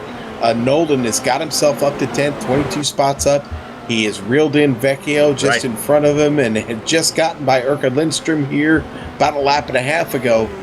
Nolden still showing very, very good pace here in this race. He's come from a long way to get it done. The catch was a factor to get there, but he had that mistake. Looking at Nolden in 10th right now. We don't need to go there. I can just report that Emre has opened up about a 7/10 of a second lead on Dove. I don't think Dove is close enough to make a run for the pass yet. She's a little farther back that time. Hoyer doing his best to catch up, and we continue to look at Nolden. Now look at this battle. This is a battle for 6, and this is something that has been happening. This is a guy who has a chance for the win right now, and that is Godin. He has made his way around Martinson. Osterkamp also in the HUD. Martinson not giving up the ghost yet as he tries to go on the outside. That's not going to work. Keep an eye on Osterkamp back there in the 29 machine, Sean. He's really like to make quick work of him. Yeah. I think he's going to have good puzzle. He's going to have the preferred position. Let's see. Oh, this is tight, boys. Be careful. Look at Martinson. Look at that racecraft as he backs out of there. He knows there was no way for him to fight off that battle. Yeah, he's going to have a chance to get it back here. But that was a good move by Osterkamp to get by, and all three of them going to keep going. Osterkamp runs right up on Godin, and boy, Osterkamp almost loses the front end on his Formula Renault. Car got a little wild there. They're going to make their way through Mugello here and on to Juncal. And then up the hill they will go, Soup, and it'll be a battle up the straight and a little bit of drafting here. Osterkamp keeping it close enough to make a move. Knut Martinson going to get in the tow here, probably be in that battle by the time they get to turn 1. Now here comes Osterkamp is going to make a move. These guys can't afford to battle too much. In fact, this is going to probably be a good pass if they can get it sorted out before in the first corner. I don't think they are, actually. These guys cannot afford to waste much time battling with each other. They have 12 minutes to get to the lead right now. Let's drop back. Oh, I was going to drop back to 10th position and see if Nolden could get around Vecchio, but that has happened. So Kerry Nolden, Sean, you've been watching him. He's coming. Yeah, Nolden. Look at this. Vecchio fighting back, though. He's going to be on the outside. That's not going to work. Nolden saying, go away, kid. You bother me. Yeah, that's a... Give it back, denied. Yeah, Nolden, again, yes, I have been watching him. He has continued to just make cars in front of him his victim. Now, he's got a little ways to go to Darren Potter. Potter about 2.5 seconds up in front of him, and he is going to have to worry about Vecchio here. Vecchio's he's got a lot of fight in him today. I don't think he's very interested in letting Kerry get too far away from him. Let's look up at second position here. This is Sarah Dove. I'm not going to say she's fallen back into the clutches of Hoyer. Manuel Hoyer has really gained on her. And honestly, for Sarah to get the win, this might be the best thing to happen to her if Hoyer can make this pass cleanly. Because I think Hoyer has the pace to maybe bring Sarah along back up into the mix for the lead right now. So Hoyer's going to make this pass, give him second position. Now the gap between him and first place is not that much. It's only 1.2 seconds. And I think Hoyer is faster. So if Sarah can hang on to the back, we can have a 3-car battle here for the lead. Yeah, but she's not, Soup. She had a tough trip there down in the bottom of the S's and loses some ground there and not really picking it up in huge gains. She's going to break a little bit deeper than Hoyer, but that's going to cause trouble getting off the turn. She swings it out a little wide there, unable to keep that momentum going and allow Hoyer to get away a little bit more. Now, Plumley is back there in fourth. He's all by himself for the time being.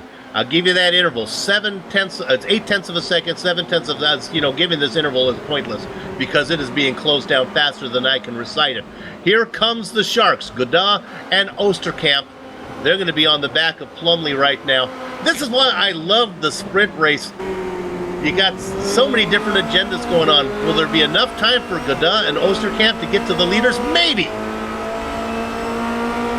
Yeah, their pace has been excellent, Sue, but I just don't know if there is enough time to get it done. It's all up to Imre at this point. He has been solid.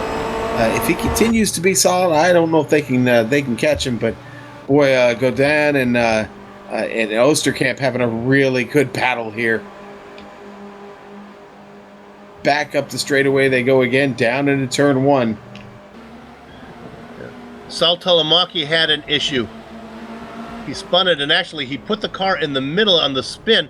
Sal Telemacchi, we can watch this one. It looks like Sal Telemacchi has spun it and then almost got collected. Yeah. Oh, he did. Yeah. Look. Yeah, right there in Josau. That would, of course, turn 12.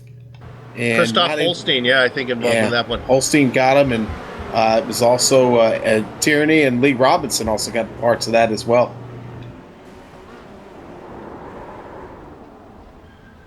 Just under 9 minutes of racing left as we come back live.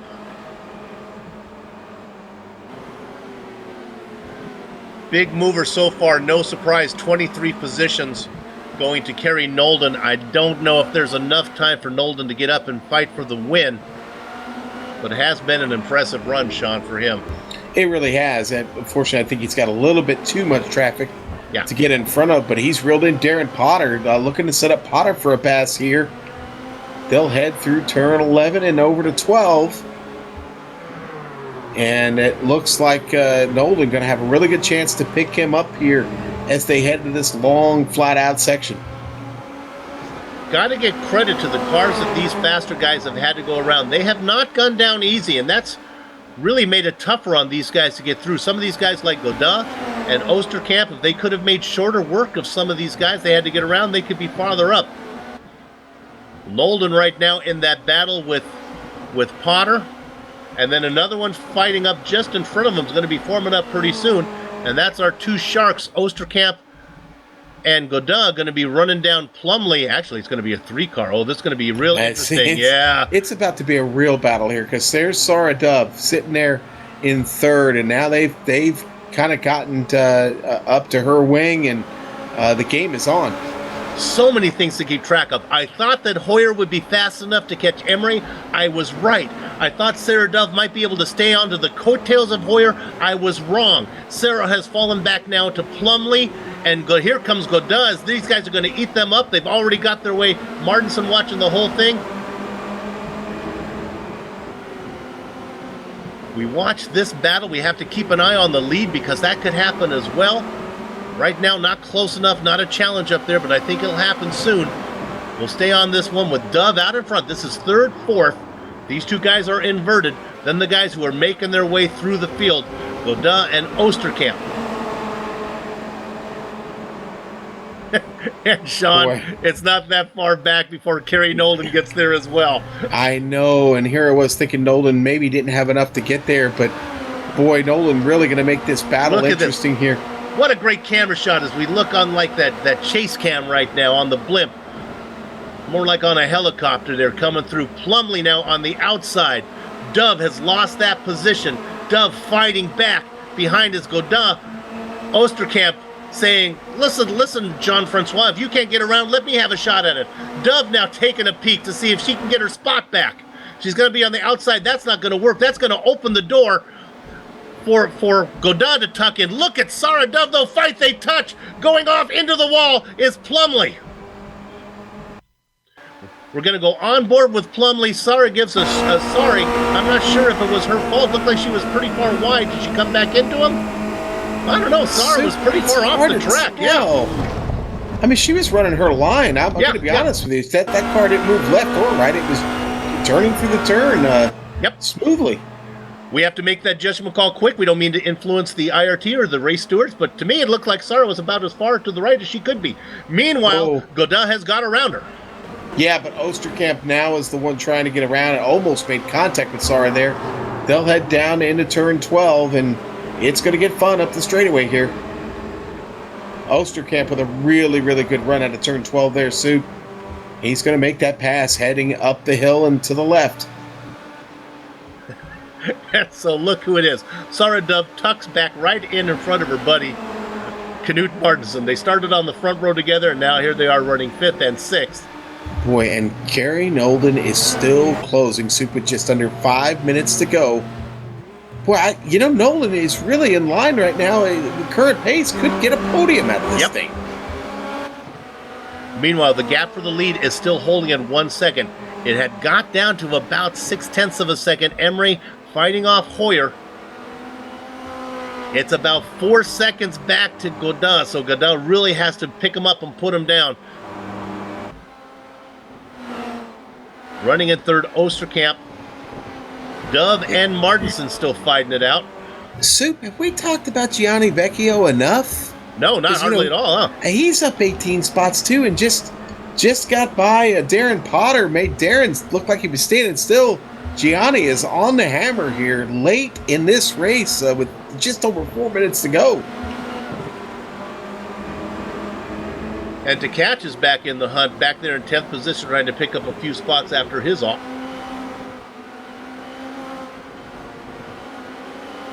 Not sure how much Nolden is going to be able to do. He's about 1.5 seconds back of Dove and Martinson. I expect that there's probably enough time for him to get there.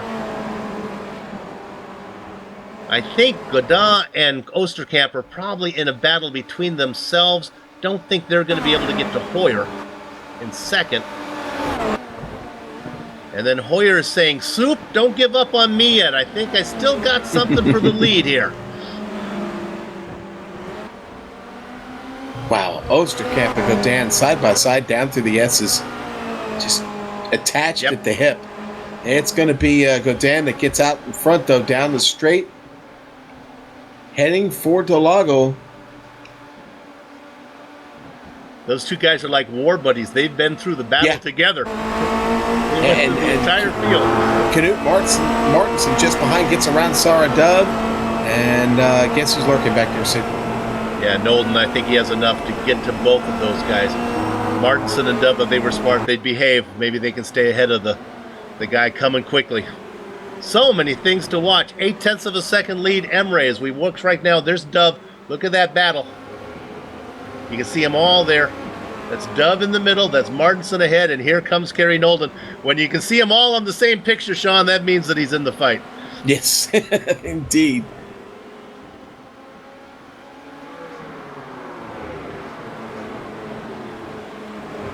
Godin still ahead of Osterkamp. I'll do a little more verbal updating. Our director doesn't need to follow me around everywhere. Look at this. We'll be right on board now with Godin. Love that shot. Right over the wing. That's kind of like right behind the driver, above the driver's helmet there, looking back. Right, Sean? Yeah, absolutely. And you see this run Godin's having there in turn one. So this is going to come down to a last lap position change here. None of these spots are settled.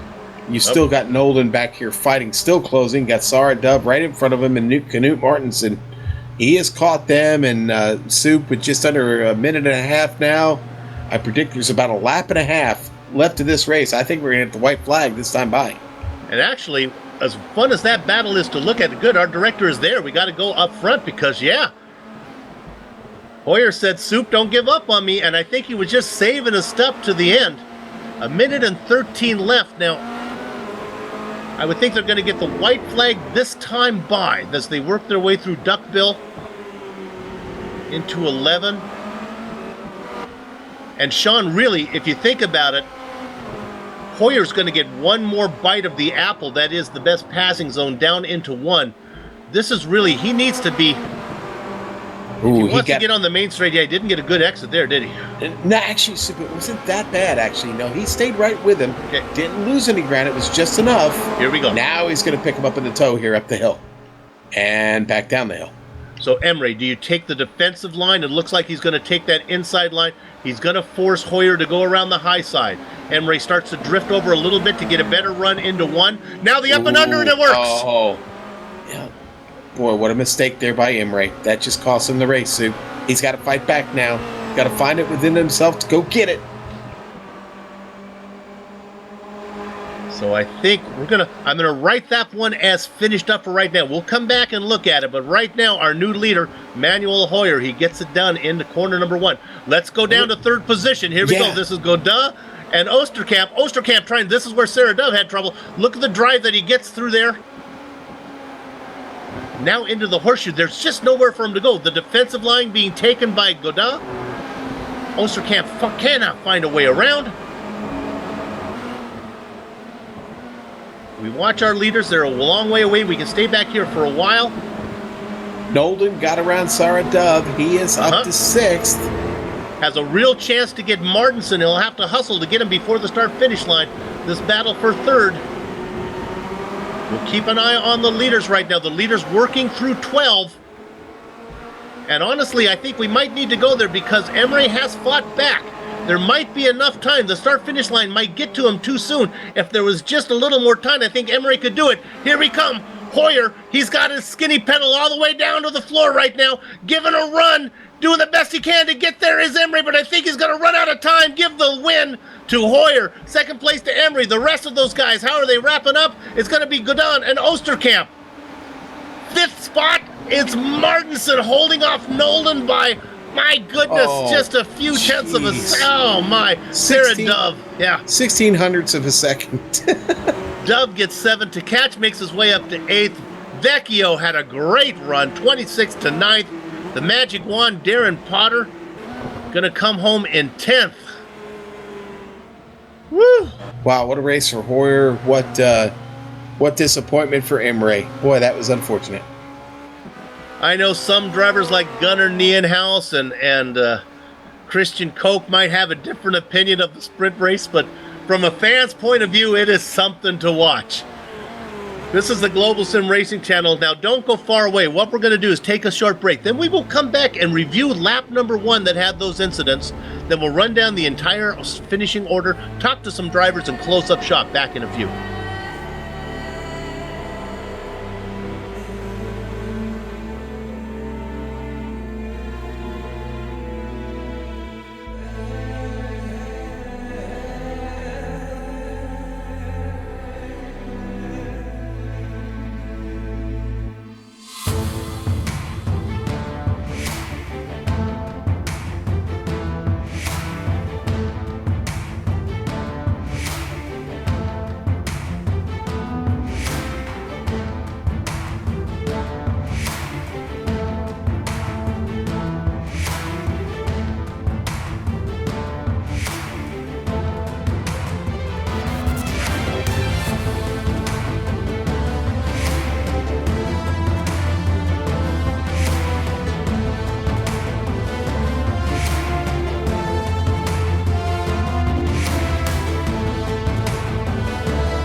Welcome back to the Global Sim Racing Channel's coverage of the AOR Formula Renault 2.0 Championship.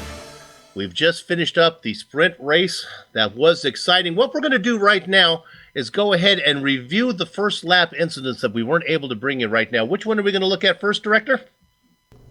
Okay, yeah, we're going to look at Giron de Cortel.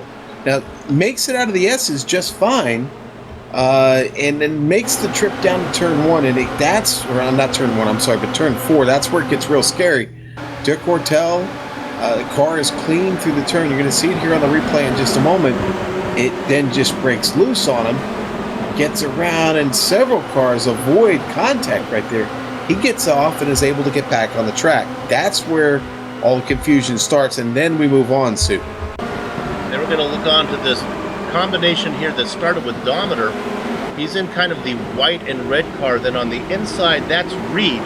And you can see these guys, they get together, and then getting collected in his Van Strike as he goes over their Van. So Sudden Strike goes over, Dometer in that one as well, and Reed all caught up in that.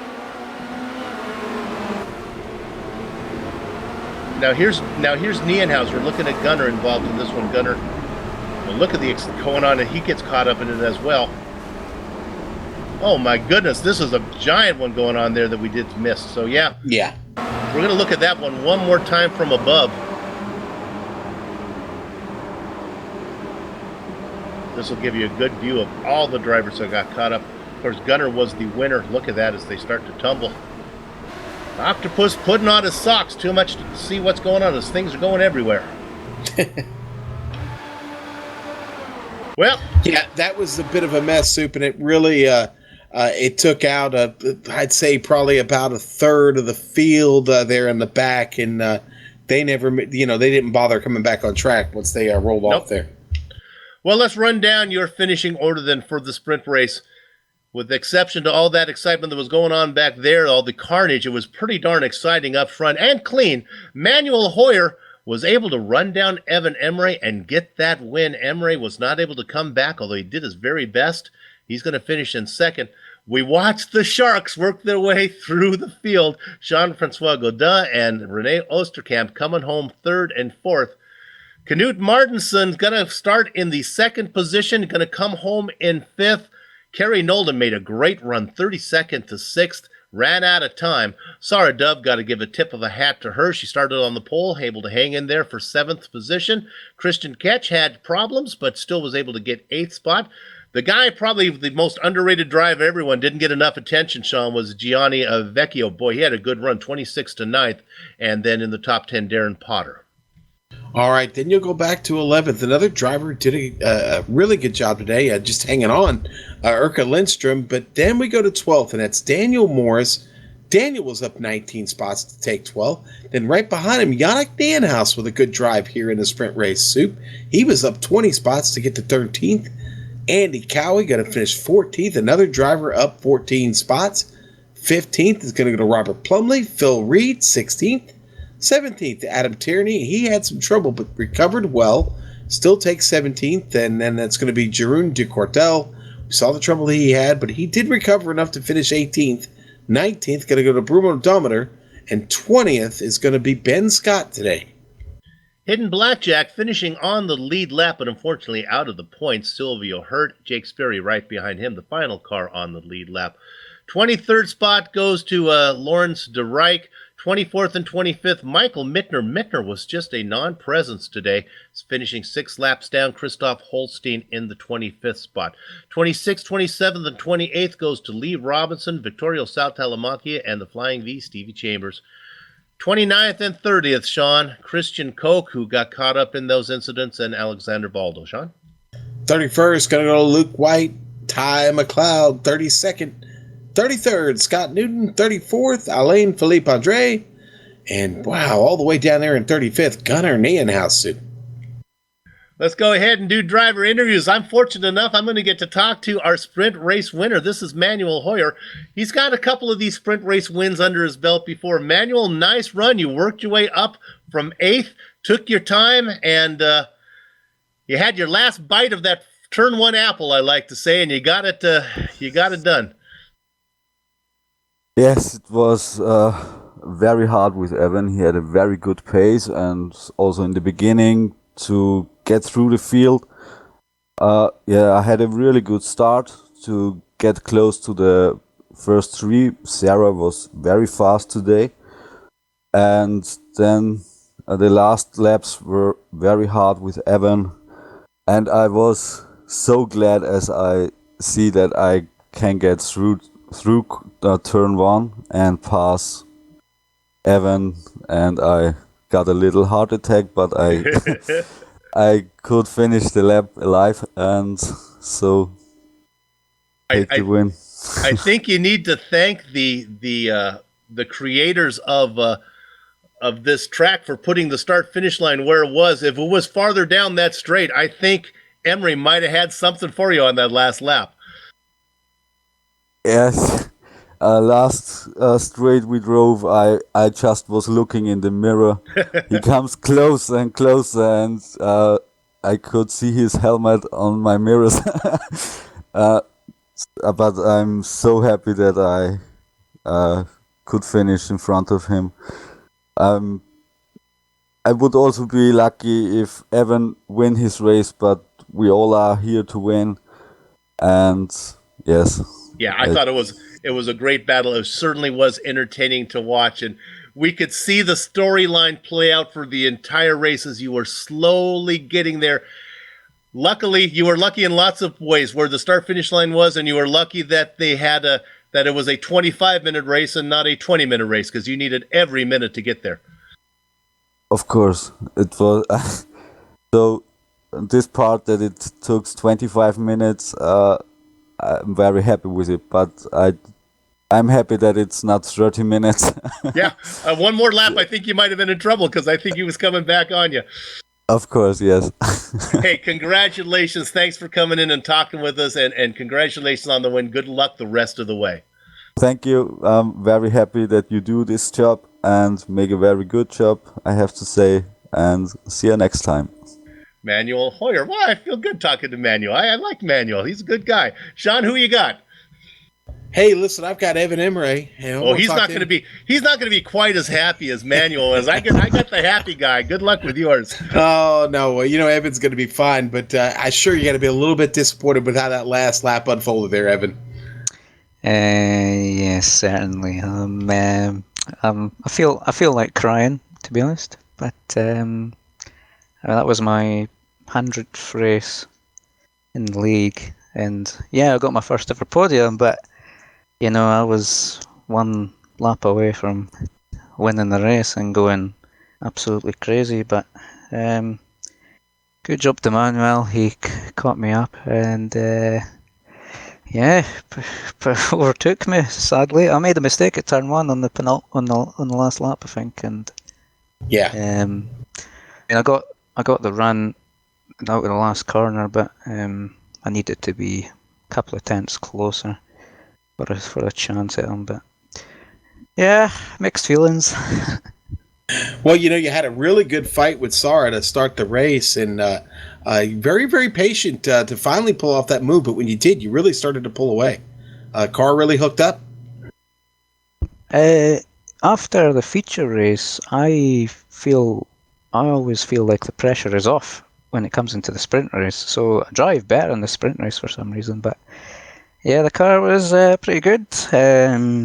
Worked hard on the setup this week, and unfortunately didn't quite get the win. But I passed Sarah. She kind of let me through, and my teammate was starting ahead of me, but I got past him pretty soon. So second place. It's could be better. Could have been first. I'm so disappointed. You know what? Hey, listen, Evan. You race. You make it through this race. You live to fight another day next week at the Nürburgring. Congratulations! Cheers to you, my friend. Thank you, Sean. Soup, you were given, man. He is really down. It's just sim racing. Oh, you want to win that win on your 100th race. Hey, I got somebody I think is going to be happy. Sarah Dove. Sorry, have a copy? Hello, can you hear me? Yes, I do, Sarah. Congratulations on a nice run today. Let's take you through some of the stages of your sprint race here. You had a great start and left the guys behind. You were up there out in front by about 2.5 seconds. You had to be feeling good early. Yeah, I was feeling pretty good. I kind of knew it wasn't going to last, but every little helps, really. Then you were in a great battle. Then when they came up and you were in that battle with Evan Emre. Then you got together. Who was it that you got together with? I forgot who it was. Sean, do you remember? Well, Sarah probably remembers. There on the. Was it Plumley? Yeah, it was right. It was Robert Plumley. Sarah, we looked at it. We thought you were about as far to the right as you could have been with that contact. Yeah, I think he just kind of went a little bit wide. And I think I was kind of off the track anyway, so yeah, it's unfortunate because you're having a good race. And then it's funny. So what happens? You start next to Martinson. The race goes on. You leave Canute behind. Then what do you know? After those guys get around you, there you are right back with them racing again. Yeah, that was kind of funny as well. Sadly, I wasn't quite able to catch up with him or keep up with him. And then Kerry got round, and I tried my best to try and get him into the last corner, but I just couldn't hold it through the infield. So 7th place, best result for you. I have to check the stats, but I don't remember being so high before. Is this one of the best finishes you've had? So far I've had 6th, 7th, and 8th. Okay. No top 5 yet, though. I think it's coming. Congratulations. You put on a good show. I thought you were very competitive there. I think a top 5 before the season's over. What do you say? I hope so. Sarah Dove, your 7th place finisher today. Sean, what's up now? Oh, I believe we're done. So yes, it was nice that's to what's hear up. from. It was nice to hear from all those guys. I don't know. I hope you fans enjoy this as much as Sean and I enjoy bringing it to you. It is one of the most intriguing races for us to cover. Sean, just before we sign out, our job on these sprint races, so many things to watch, so many storylines. Yeah, you know what? Your head better be on a swivel, Sue, because, man, the action happens quick, and you can't blink. In fact, I think I'm going to blink now. Survive the early laps and watch the fast cars make their way through. All the while, the guys up front do their best to get the win. Boy, puts on a good show. We'd like to thank everybody of Apex Online Racing for putting on such a great organization, the Formula Renault 2.0 League, and to all the members who support this broadcast. We know you have lots of choices when you fly. Thanks for flying GSRC. Thanks to the company's equipment and software that you see on the screen right now that we use on the broadcast. The original music you heard today is thanks to Eric Echolm and Casey Lalonde. See the screen for how to contact each of them and download some of their digital stuff. Sean? All right, and the AOR returns next week, April 14th, as Round 5 goes to the Nürburgring. Yes, we descend upon Green Hell next week. GSRC will be there to bring you all the action. We hope you join us to find out about all upcoming broadcasts or to arrange for a GSRC broadcast. To have them broadcast a race of your own, your best bet is to get us at our website, globalsimracing.com. We're also on Twitter at GSR Channel. And yes, you can find us on Facebook at Global Sim Racing Channel. Okay, Sean, I like our technique. I had the English pronunciations of the names. You had the Portuguese pronunciations of the names. I'm going to give you the same responsibility when we go to the Green Hell. You get all those German corners, okay? Okay. Get to work. See if his Portuguese, see if his German is as good as his Portuguese. Okay, well, I'll get to work on that. But for now, to you, sir, I will say ciao. Ciao. Thank you. And on behalf of the man whose voice you just heard, that's Sean Ambrose, our director, Amjad Yaman, our camera artist, Dougie Beard. I'd like to thank all of you for watching. With that said, it's time for us to go have fun storming the castle. So until next time, you know what to do. Race clean, race hard, and we'll see you on the track.